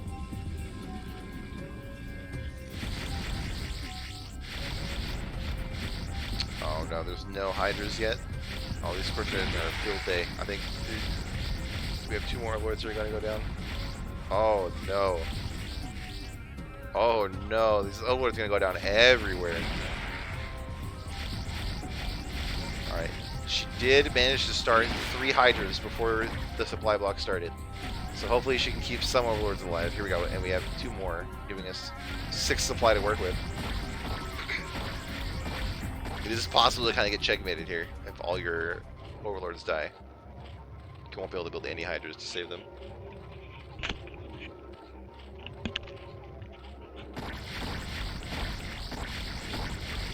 They're just ignoring this one Hydra. Look how rude that is. They're just killing their Overlord anyway. Just in time to see a bunch of drones pop. Still a nice worker count for Protoss. I think technically, like, you want to stop at 48, right? 48 probes on 2 bases-ish until you get to, and then resume production when you get to 3 bases. That's what I've been told, at least. Wow, we have a lot of Zealots. A couple of Templar. We didn't see that speed Zealot push, but we got damage done with the Zealots earlier, so we didn't really need to do the speed Zealot push, but I think it would be really effective if we moved out now. This is quite a few Zealots. A lot of Zerg's defenses are Lings that won't be able to deal with this attack upgrade. We even have a Storm or 2 thrown in there. Like, this Protoss army can do a lot of damage. Of course, Protoss can always just wait, keep building up, go for that like 2-1 push at 12 minutes into the game. Be even more brutal, which it looks like we might be gearing up for it.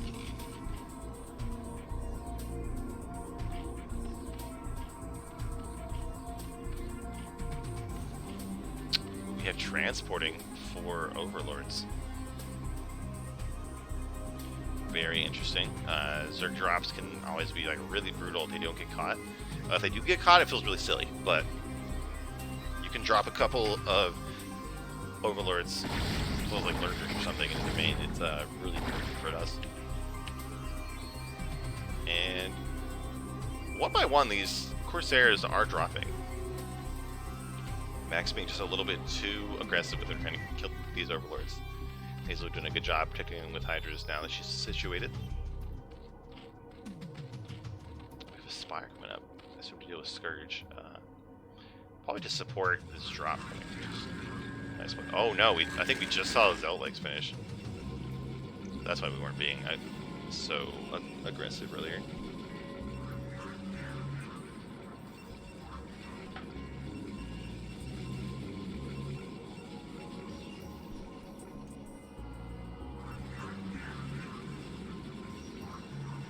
Starting to get goons, starting to get observers. We are gearing up for a big 2-base push here. That Lurker Tech has just started, so the fact that we only have 4 goons is not really going to matter. There are a lot of Hydras, though. How many storms do we have? Okay, we have 3 Templar. 1 storm, 2 storms, and 1.5 storms. So there's a chance we see some godlike storms here. Max could clean this up. But if Hazley has Gosu storm dodging, it's also going to be a really good fight for her. Missile attacks is almost, like, range attack is almost done. So if Max hesitates just too long, just a bit too long, these Hydras will not equal the upgrades of Protoss, but the other way. Yeah, we do have the +1 range attack. So this very nice spread here for the Hydralists. How are the storms going to go? Very nice on these Hydras. Oh god, another really good one. So many Hydras go down. The Protoss army gives chase as the Hydras try to retreat. It's up even more than that. That one gets absolutely surrounded. Those Warcraft 3 styles of surround right there. These Corsairs are back to their murderous ways on these Overlords. There's a huge clump of them, but enough Hydras to stop them. Oh no, these Hydras looks like they were trying to snipe the Templar, and they actually get it, and they get the Observer. Is it worth losing all those Hydras for? We don't have any Lurkers on. Okay, we did 3 Lurkers going somewhere. That could be enough to keep Hazley in the game now that the Observer is dead, but the Reinforcement Observer is here. Lurkers are not going to so easily be able to get to, just kill everything while they're invisible. Are you telling me that Zealots cannot get back here? Like, is this egg blocking the whole thing? Oh my god. Like, what Protoss has to do is, like, put goons in an arc here and do hold position until they kill these buildings, and then move them slightly forward, and then you can run in with everything. It's hard to do that in the middle of a fight. It looks like Max is going to go for greener pastures, try to kill this 3rd base, which only has the 1 sun defending it. These Lurkers from Hazley do move up. Where'd the Observer go? Did it die again? No, it's stuck down here. It's not in the group of the goons or anything. Oh my god, these Lurkers are going to get so much value. Overlords are here ready to help kill the Observer as soon as they can, but all the Hydras are cleaned up by the time the Observers are detectable, and the 3rd base is going to go down. And it has 3 hatcheries here, and the Evo Chamber working on the +2 range attack. Looks like most of the drones get killed too. Yeah, so this is a huge victory for Max here. Oh, he's more than double Hazley's supply right now. This 2-base pushing really well for Max. And of course, there is no 3rd base. There's just a really annoying Ling here, which looks like it's already killed 1 probe. Finally, going to be cleared out. As Protoss, you really want to get that 3rd base started like, around 12 minutes. Any later than that, it's going to be late. I feel like this is enough damage to justify it, but it is something that will have an impact on the game. Except that Hazley is going to tap out, so we are good with this late 3rd base for Protoss.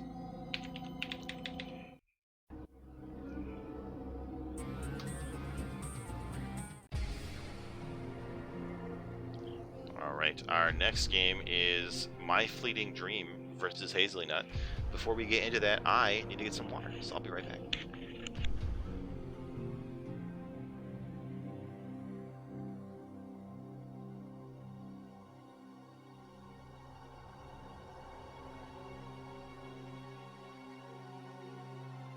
My bad, guys. I didn't realize that I had the game screen up when I looked at the replays, so technically you got some little spoilers there, but don't worry about it. I'll be back anyway with that water.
Alright, I'm back.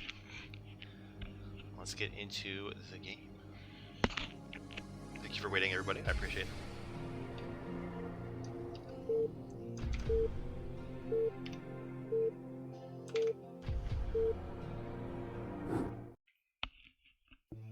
Alright, in the top right, the red Zerg, Hazily Nut, and in the bottom left, the green Terran, My Fleeting Dream. No, I don't recognize. It could be new. We saw some TVZs from... Oh no, who was it? From EXO in the first series with some interesting builds. Or with one interesting build twice. I wouldn't expect another random player to... Or, yeah, arbitrarily selected player from a different group to do the same build. So we'll probably see the more standard bio build this time.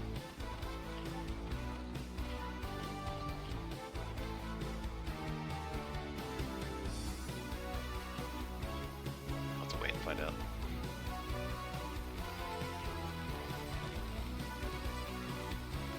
Yeah, we're not walling off this time. You know, we are giving up complete safety from early attack to have a very small optimization 20 minutes later in the game. So it's fine, it's fine.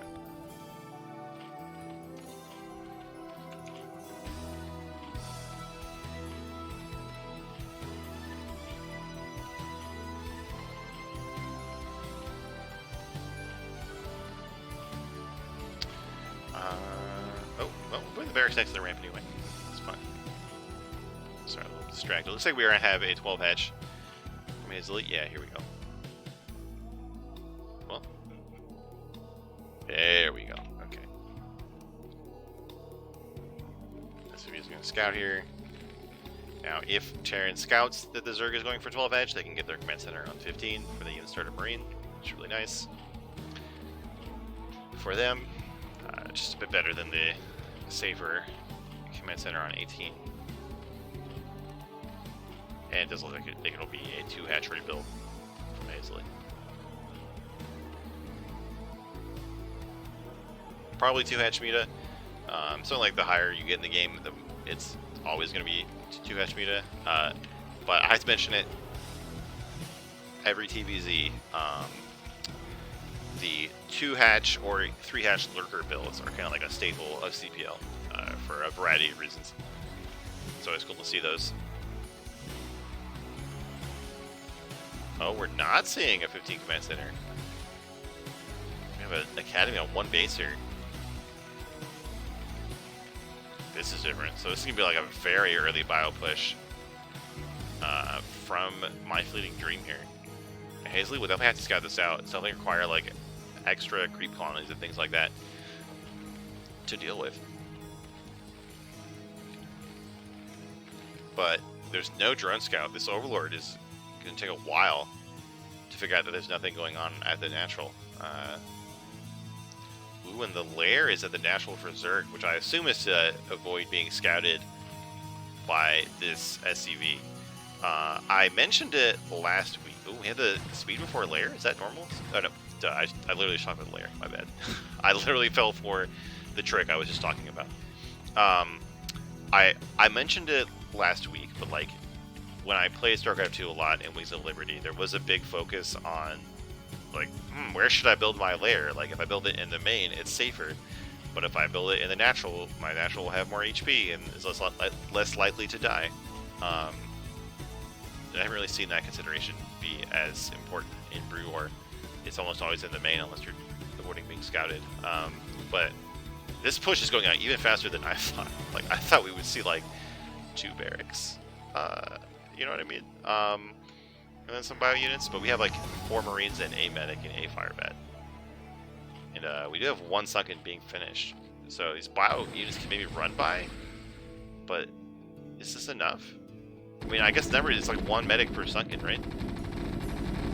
So Hazily did build a sunken because she scouted that there was no natural. There's one going up now, which she does not see. But yeah, with 2 sunks, Hazily should definitely be safe, right? Like, surely. Maybe these units like run into the main, but they definitely can't fight 2 sunks, right? fact, it seems like they aren't going to fight at all. They're going to pull back, and I honestly have no idea if this whole exchange is worth it for either player. Looks like an Overlord went down, which is pretty good for Terran. I like this Evo Chamber placement too. Like, it makes it hard for Marines to get a big arc. I don't know if you even need an arc when you have 4 Marines, but it's a nice touch. Spire is going up for Hazley. And now, like, I guess now, I feel like given that it didn't do any direct damage, I think this is better for Hazley overall, right? We're going to see mutas on the map relatively soon, and we just now got the second barracks. The eBay is done, so there should be turrets. But I have the feeling that my fleeting dream is going to be sitting in their base for a long time while they deal with mutas. Don't know how I triggered that one, but there's some. Is it the dump has 0? Yes. Oh, okay. Cool. Someone told me about that a while ago. I forgot all about it. Here we go. So it looks like we have 2 scans coming up. So Terran should be able to figure out what the timing is on the Zerg tech. Yeah, they're going to scan. Well, they're going to scan the eggs here. Did they scan the main? You might not realize the mutas are coming. We don't see. Oh, we do see turrets, so they seem to be aware of it. Oh, something bad happened over here. Some kind of misclick. That feels bad. All these drones on the wrong side of the minerals. Oh no, that's rough. Looks like maybe she was putting an Overlord up there to use in stacking the mutas. That's rough.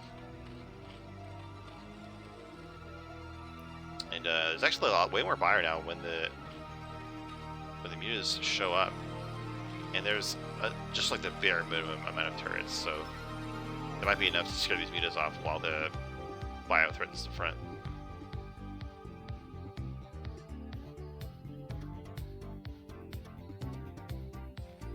Yeah, not a lot. I thought there'd be more mutas. We even have the small squad of bounties back home to defend these turrets. Oh no! And like 2 or 3 mutas fly over a bigger bio ball. Those are really good for Terran.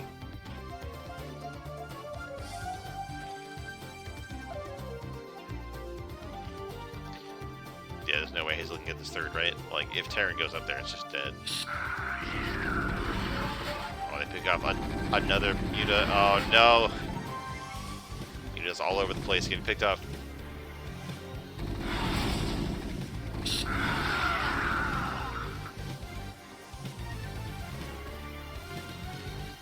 Seems like this very early, like from 1 base into what am I trying to say here? The fact that my fleeting dream stayed on 1 factory for a while, or 1 barracks, blech, on 1 base, got this early vibe, which seems like really thrown off Hazel here, and the 3rd base is going to get picked off.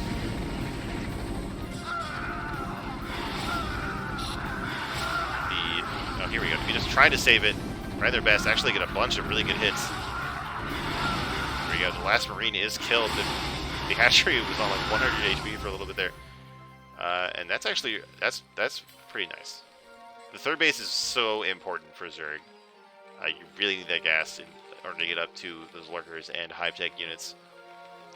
It looks like we have just 1 factory, not even a starport. Sometimes you see 1 factory, 1 starport with like tanks and vessels, but it looks like we might just be going to tanks. Like, tanks and some bile, not even vessels. Mutas are trying to cross the map here, do some damage, run into some turrets. There's more turrets now. Bio is within the Terran base, but she can still buy time to get more drones, get the gas mining at the 3rd. We have the Queen's Nest done. No hive started yet.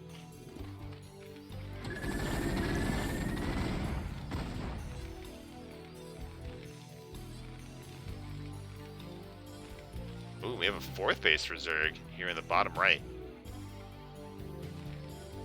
This might be the kind of thing that Hazel has to do to get back in the game, but... Oh, we don't even have a Hydra yet? Oh no, that's kind of rough. I don't know. Maybe this is like a intentional build, but like with no lurkers to deal with this bio, it's gonna be hard.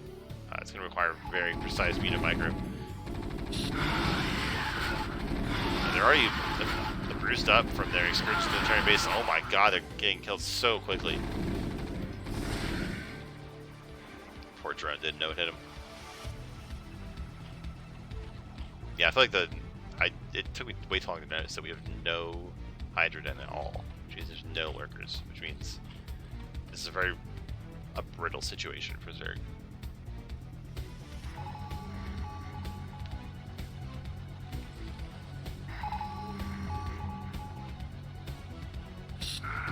Very large Terran army across the map right now. Zerg scrambling to get up some Sunkens at each base.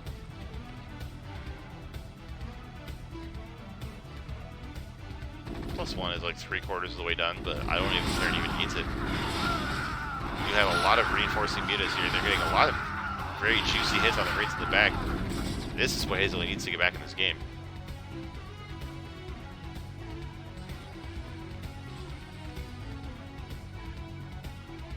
Not only are these units killing a good amount of Marines, they're keeping the survivors from pushing the third or the natural of Zerg. Oh, no, well, let alone the fourth right here.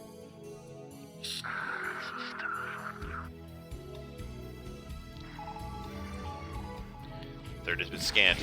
I think the target's been chosen. Muta's trying to fight this wave of reinforcements, but there's so many Marines here. Only 2 Sunkens is not enough, even with the AI struggling to get to the ramp. Everything's in danger. The mutas try to rescue it. Actually, there's just not that many Marines left after charging up that ramp. And we do have this reinforcement wave with some Marines with no medics, already damaged due to stim. Just 1 tank, which really isn't going to help. It's not really going to turn the tides either way, I think. Oh, that Overlord going down. Supply blocks the Zerg. Oh, that looks like Hive is done, and Cracklings is almost done, but we don't have any links. So we're trying to go right into Ultras, which would be really cool, but not sure we have time for that. Sunkens are going up just to try to buy time. Just to force out scans. Oh, there we go. We do focus down the siege tank, actually saving the Sunkens. Is there even a starport for? Okay, we have 2 starports for Terran, so vessel production is finally going to get started. We have a radiate research going. We might. Are we going to have time to get these ultras up?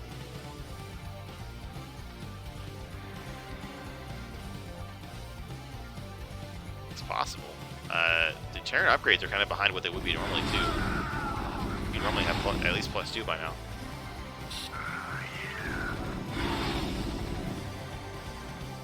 And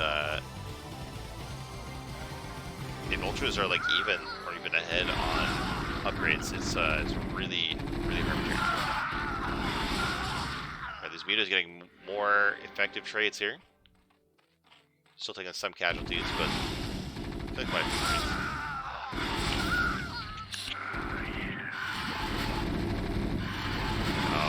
Trying to take more serious losses on these mutas again. Tanks are lighting up to take down the defenses of the National. These things are rallying in and then kind of getting aggroed, I think. Kind of coming in piecemeal.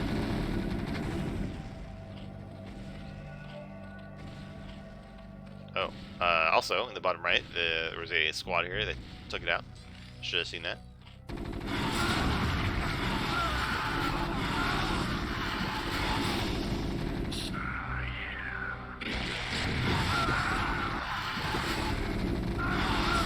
This wave of the attack has been worn down, but there's more coming. The 4th base was shut down. 3rd base is still kind of trying to get back online. And it's trying to be just a constant stream of bio units crossing the map. We even have a single vessel. There we go, we have 2 vessels. And like the first irradiate is basically going to make mutas obsolete, but cares because they're all dead. So we do have a few ultras on the map. They don't have their chitinous plating just yet. So they're not quite as tanky as they would be, especially with tanks on the board. And I think the natural's going to be broken here. How many medics? So we have 2 Marines, 8 medics. Super healthy.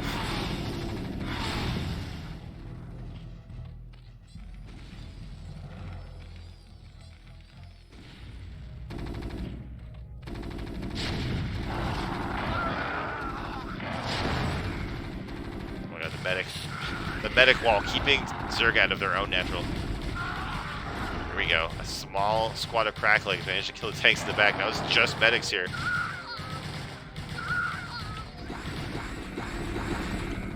These medics just casually walking out of a war zone.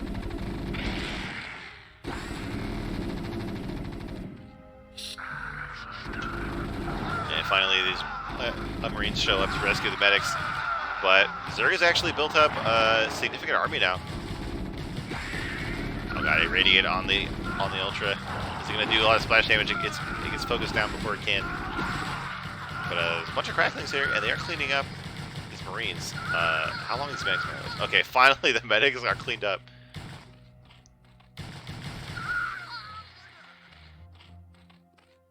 Alright, and Zerg is taking their 5th base. Trying to reclaim the bottom right. Terran is finally getting their own 3rd base here at the what is this, 9 o'clock? 8 o'clock? I guess one of them is 8, one of them is 10, I don't know. Just in time as their Terran mines out, just in time as their main base mines out. It's like both players were thinking about being sneaky in the top left. The SCB and drone have declared a truce. Oh god, we have a huge eraser. Looks like at least 6 drones killed. Scourge, just a few seconds too late. One of the vessels will even get away with it. I think it was probably 11 kills. Looking at this one. So Charon will rediscover the bottom right with a bunch of science vessels flying around. Is Terran going to be able to clear them out? I don't know if this Zerg army can cover all this ground. Like we really need to, I know it's a style to skip lurkers. Oh my god, these, by the way, these irradiates are killing so many links. Oh my god. That's brutal. But even if we had all these links left, like those armies, they need like Dark Swarm and or overwhelming numbers to fight Terran armies. Like they aren't really any better on defense than they are on offense. Like lurkers are. Sorry, I am like all over the place. With these bases here in the bottom right, with these narrow ramps, I feel like lurkers would be much better on the defense. So maybe if you know that you're going for a strategy that skips lurkers, grab this base. Grab this base that are more open. Take better advantage of your links and ultras. And as it is in this game right now, this one sunken is being cleared out.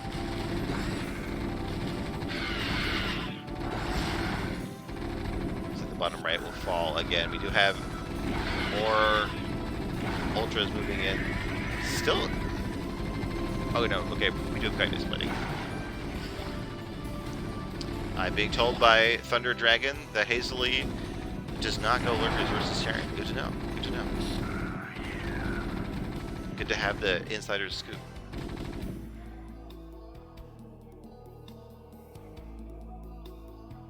I mean, I can see why you wouldn't want to do that. Like, it doesn't.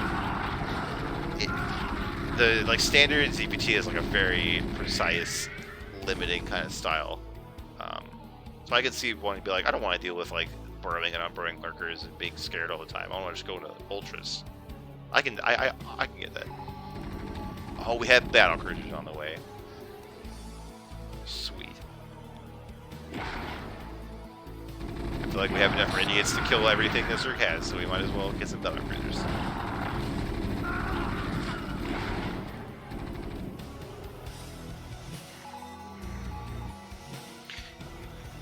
Is this what they call Crazy Zerg? I thought there was something different about Crazy Zerg.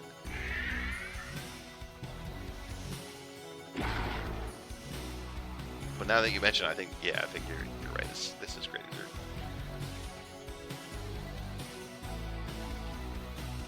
And once again, we have a very scary Terran army outside the natural and third of Zerg's targets. I'm really tired, forgetting how to speak. And similar to earlier, like the Zerg army is too split up. It's hard to you have to like reset your rally points, or you have to have small groups of Zerg units like wandering into the Terran ball of death piecemeal.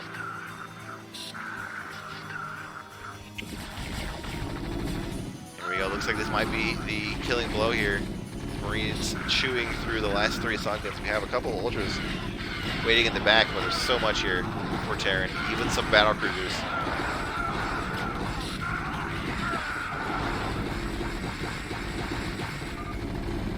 Here we go. I got to see battle cruisers actually shoot things. I think in casts I've only seen them like be built and sit around. All right. So My Fleeting Dream won that game with some early aggression, followed up by like very solid macro, and just never letting up on the pressure, never giving the Zerg what the space they needed. All right, we only have 1 game left, which is probably good because I'll probably forget how to talk very quickly here. It's going to be Max from earlier against the Terran player we just saw, what I've already forgotten.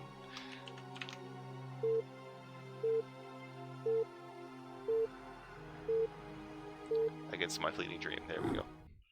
Jeez, it's tiring me out, man. All right, in the top right, this time in the pink Terran, it's My Fleeting Dream, and in the bottom left. Ooh, how did I do this? What? All right, stand by. I don't know why it just kicked me back into that. In the classic graphics, I can't even F5 it to get back. This is weird. This is new. This is a new bug. Is it related to like the? I don't have like a. I'm really confused. Why did it do this? Stand by, everybody. I'll be right back.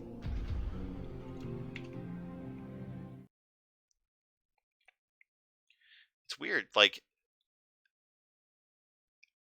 it won't let me go back to the HD graphics. It makes me think that like it doesn't realize that I have remastered, that I paid for. Yeah, it's telling me to. Okay, so when I logged back in, it had a pop up telling me to purchase remastered, but now it's gone away. It's something with my, like, they didn't recognize my account or something stupid like that. Oops. I just got over the like little LAN cafe bug too. Okay, here we go.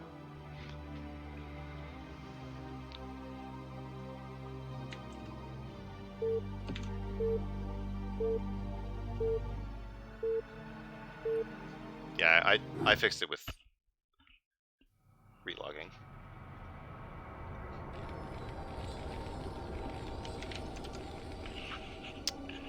All right, like I was saying earlier, in the top right, the pink Terran, My Fleeting Dream, and in the bottom left, the white Terran, Max Axit, in the last game of the night.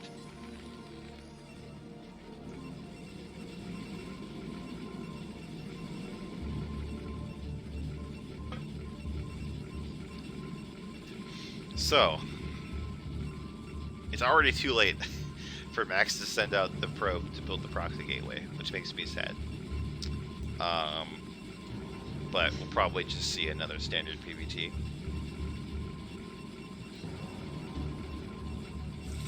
Was it Max that we saw in PvT earlier in this group? No, I don't think so. It was the other Protoss. But, like, it was the same SimCity? I don't remember. I'm sorry. Yeah, but it just looks like very standard openings from both players. So far, something exciting when it happened, like BBS or Proxy.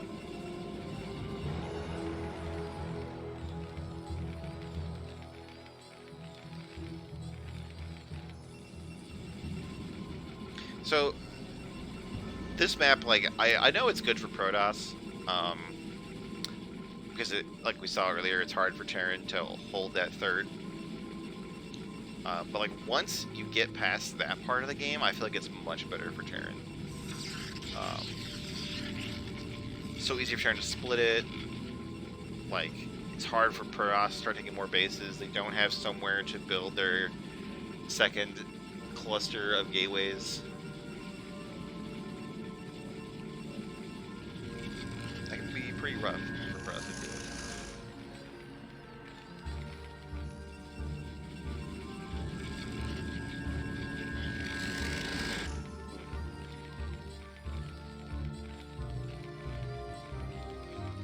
So, in the last game, which was a TVZ, My Fleeting Dream went for a aggressive but not all-in build on one base. The closest thing I can think of in this matchup would be FD, which I actually haven't seen in a long time. Like I've seen like some 2 factory builds, which is way more all-in, and I've seen like FAC CC FAC. Which is where you get the expansion and then basically do a 2-back attack. But I have not seen the fake double at all very recently. And if you have no idea what I'm talking about, a fake double is a 1 factory build where you get like 1 tank and like 6 Marines, and then follow it up with vultures, and it requires a pretty precise micro for the Protoss to deal with. But it's not really like it's not really a committed push from Terran. It's mostly just you get whatever damage you can and then you go home. And it clears a lot of space to lay mines and get up your expansion. And we're seeing this early Zelda again. I don't like this at all. Doesn't feel useful. We already harped on that last time. And you know, I think we are going to see an FD here. It could be a siege expand, I guess. But given that we're trying so hard to keep this probe at our base, I think we are going to go for the fake double. There's also the strong FD where you get like 2 or 3 tanks, I think. Probably just 2. And there's the 10-10-10, but I don't think it's what we saw this time, which is like the strongest FD possible.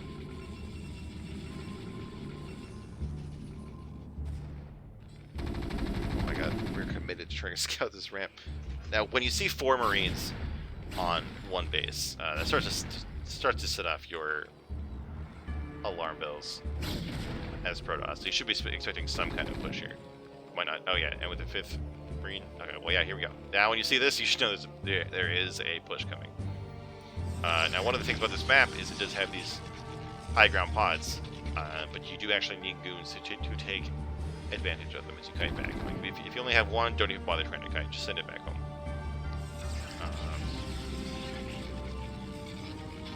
But yeah, this is really rough. It seems like maybe we were like a little bit late in the goons, but you really want 4 to be alive, and we're going to have 2 goons and a zealot. So it's going to be pretty rough for Protoss here, I think.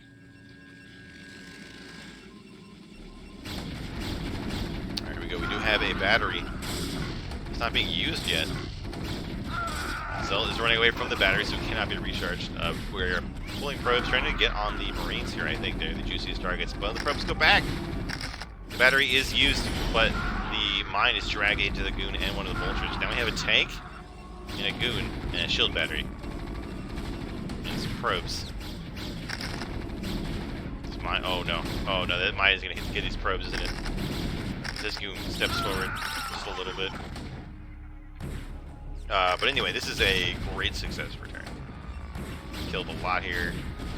Delayed a lot of mining time. There's a vulture in the main, which could be on the probes, but we're a bit focused somewhere else right now. We have vulture behind the natural mineral line. Screwing up mining even more. Terran's own natural is almost done. We have the 2nd factory going along. Losing these units, for Terran, it hurts, but overall I think this was good damage. And we don't have a robot, we have 3 gateways. So these mines are going to stick around for a long time. Basically keep Protoss hemmed in their base until we have observers.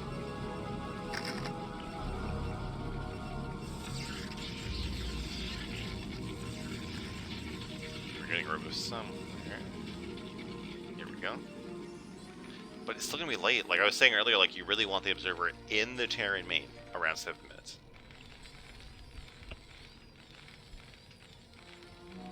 Of course, I think what happened this time is Max got 2 more gateways because they were worried about the empty, which is completely reasonable feeling to have. But I think I should have been counting what was going on with the Protoss expansion soon. But I think what we saw was like 1 Goon expansion, which makes it really hard to deal with 2 back. And like if you're gonna do that, I think it's pretty much like start the Goon, build the Nexus, build the second gateway, start the second Goon. Then when the second gateway finishes, you'll build 2 more Goons. You'll have 4 Goons, hopefully right when the empty gets to your base. I believe that's how it's supposed to go. And then you get the second robo after second gateway, something like that. Now you can see. Oh, well. All right. So my fleeting dream felt like they were just a little bit too far ahead, and they just donated the tank to charity there, which they're really gonna want if they're taking this early 3rd base. Of course, it is just 1 tank, right? But we only have so many factories working. You know, we only have so much gas as Terran. That, like, we're down to 1 tank on the defense. If this mine wasn't here, it would be really scary for Terran. Oh no! Oh, okay, good. I thought this tank was just gonna scoot all the way down to the bottom left of the map again, but it has been caught. The Vulture checking the map for hidden bases, denying the obvious 3rd, and like this Terran 3rd is gonna be done by the time the Protoss 3rd is started, which is never a situation that you want to be in as Protoss.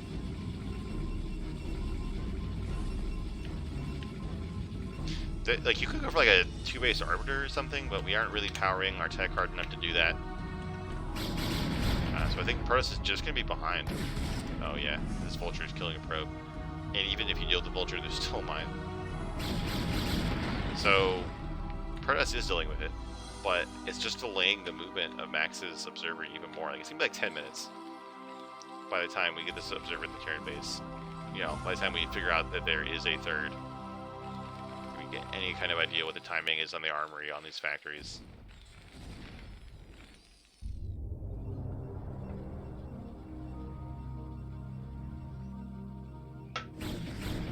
But we finally do get that 3rd started. This probe is going to build a pylon wall to keep any future Vultures out. There we go. Finally, the Observer is going to head over to the Terran base.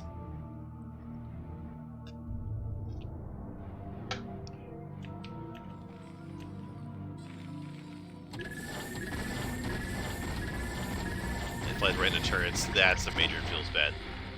Did get an idea of the tank count, has no idea how many factories, has no idea about the 3rd base. That's really gonna hurt Max.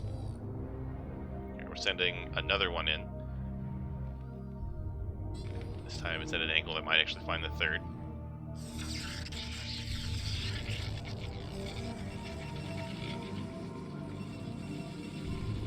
We do have a Stargate. Do we have the Templar tech? Oh, we're getting double Stargates, so we're seeing carriers again. Alright. And there are no Goliaths. Again, but there's still gonna be like a 6-minute window for Terran to scan the Stargates at once and start building Goliaths. Yeah, okay, we do have a fleet beacon somewhere. And the +1 area again. So it must have been Max we saw in the first PvT. I must have just been confused earlier. Because we're doing exactly the same thing. Giving the late 3 bases and then going to carriers. And it worked out really well for Protoss last time. Okay, but my fleeting dream has scanned the fleet beacon if they bothered to check this building.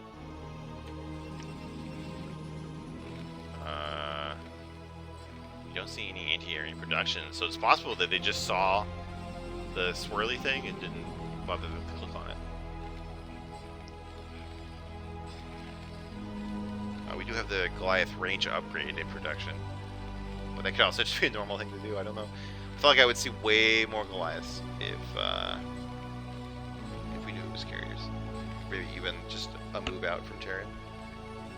For us, Grand Army's not pretty big.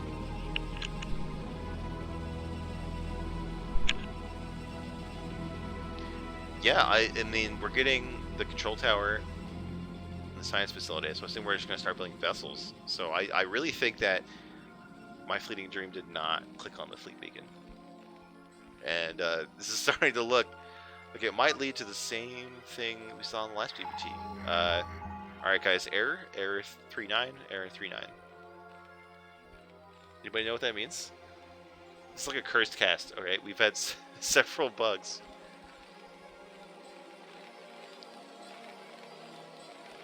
Terran's even getting a 4th command center right now. We're starting to get some Goliaths, but we're not going all out on it. Look at that, we have 3 Stargates. He had, yeah, the +1 upgrade is just now finishing.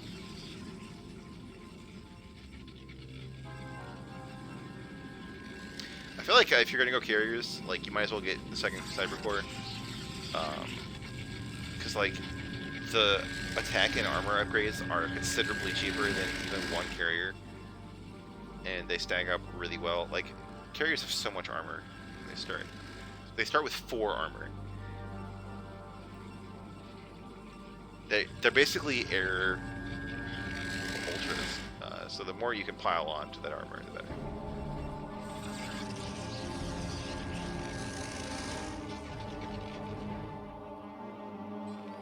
What happened to that 2nd observer? I got distracted by the carriers. It must have died. Here we go. We do have a move out here from my fleeting dream. How many carriers do we have? We have 3. Yeah, we have 3 with 2 more on the way. I don't know if that's enough to swing it that hard. We already have some Goliaths mixed in, I think, just for safety. Deal with arbiters or shuttles or something. So it's not like we can totally checkmate the Terran army, like showing up with carriers again. Max is like trying to engage this army, but everything's getting melted before he can get close, and it's a very deep siege line here. So Max just needs to delay this push. They don't need to engage. Exactly. They just need to keep making Terran siege. Delay the push as long as possible, get these carriers going.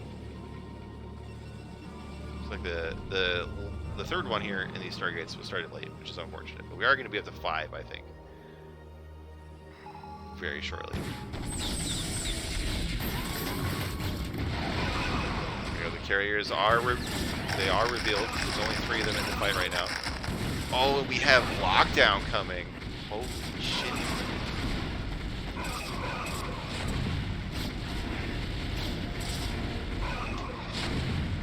I think if the colors are close enough, Edmund Duke should come out and feel like we are switching sides. It's a draw.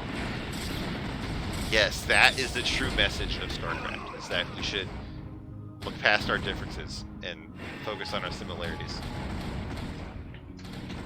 But anyway, holy shit, there's lockdown coming. This was a thing for like a little bit, right? I think to deal with arbiters more, like, but people were actually getting lockdown. I don't remember what happened with it. I think I kind of like tuned out of Brood War for a while. It could be really funny. Like we only have 1 barracks. Like I feel like you want to get more barracks because we just have way too many carriers to lock down. We are starting to get more Goliaths, but only 4 Goliaths at a time. We have so many factories. Like I feel like Max might get another game with these carriers. There are turrets at least. Oh, we heard the ghost shoot. There's just 2 ghosts. They don't, like, they're so easy to kill. They only have 45 health. Lockdown is 100 energy. And look, this ghost is being so brave, just runs in there. He's all the way under the carriers before dying? Okay. Fortunately, who cares about ghosts when you have tanks that just annihilate all of the goons? The ground army here is really confused, doesn't know what to do. The carriers are doing a decent job here, but one of them gets picked off by Goliaths. Starting to see all those factories devoted to making Goliaths. He has 7 Goliaths in production. Templar going down. Another carrier dies. We're down to 4. Seems like my Fleeting Dream is having a much better time dealing with these carriers than the previous Terran.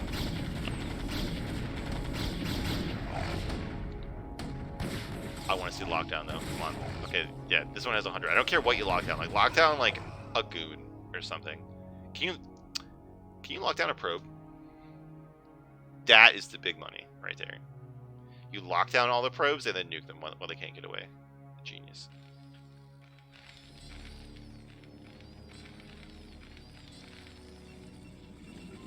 Two fresh carriers over here. But like honestly, like, at this point, like you should stop making carriers because they're already making tons of Goliaths. You want to swing back into gateway units and hope that they make way too many Goliaths, I think. Templar are really good because they Storm absolutely murders Goliaths.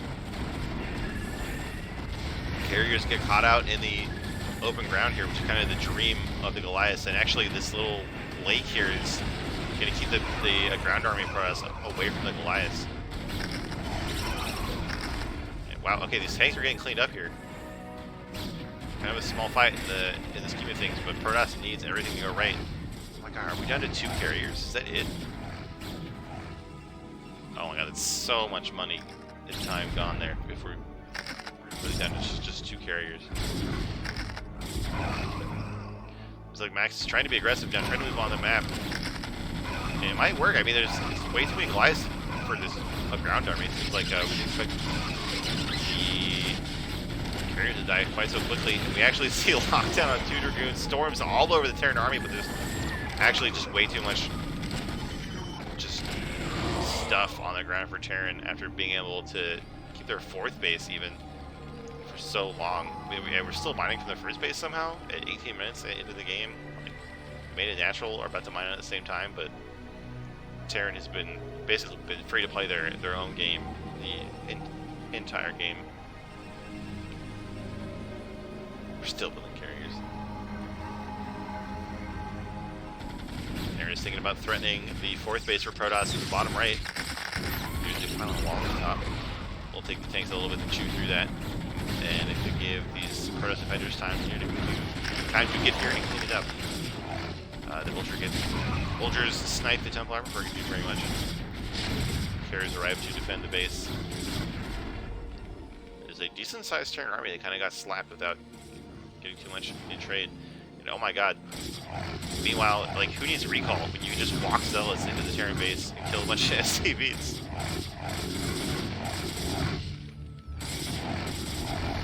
Finally, we see some Ghosts and Goliaths here to kill these Zealots. Dude, I still can't believe we have Ghosts. This is amazing. We saw Goons get locked down.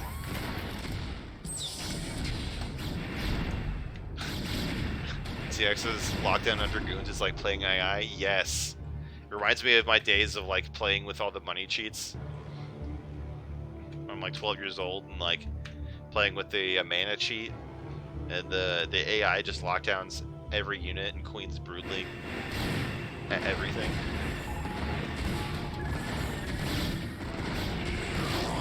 These Templar keep getting picked off before they can cast Storm. It really does make a big difference for these Goliaths. Like, these carriers are taking too many fights in the open ground, I think. Oh, we have lockdown on the carriers. And it's pretty much just a Goliath left. There's another wave of anti-grand units here and some more Ghosts. How long is lockdown? It's really long, right? It's like comparable to stasis, isn't it? And you can actually kill them during lockdown, so it's even better. I mean, obviously it's only 1 unit and only mechanical instead of AoE, but like, it's pretty sick.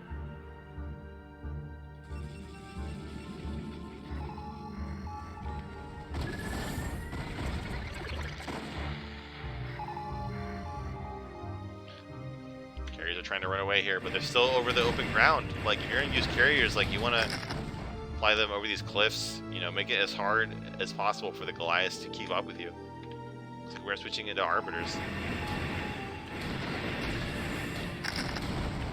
I don't like, Are ghosts dangerous enough that you should go Dark Archons to feedback them, or do you just, like, get good?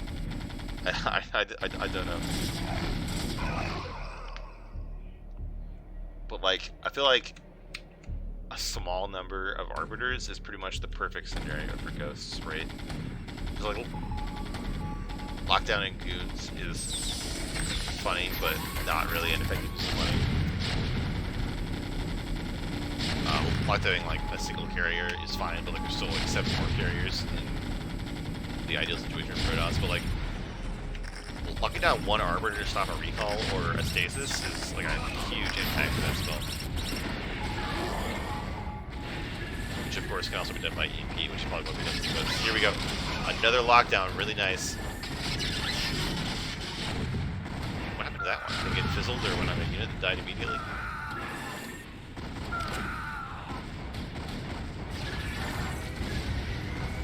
Carriers get popped in rapid succession, and Max taps out of the last game of the night. And that's going to be it. Thank you for watching, everybody. I appreciate it. I appreciate all the follows I got today, too. So I try to do these casts every Thursday. This week on Sunday, I'm going to be casting the replays of the King of the Tiers tournament.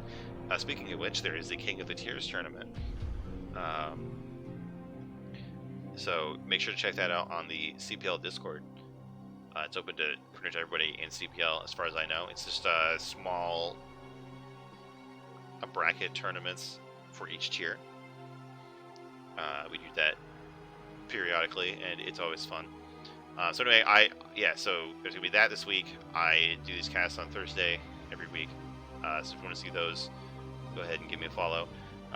If you want to see more CPL action, make sure you pay attention to the official streams channel whenever people go live. Even if you miss it, you can check out their VODs. And I'm going to find someone streaming StarCraft 2 raid. It looks like we have Hazley on, who I featured in this cast, so that makes sense.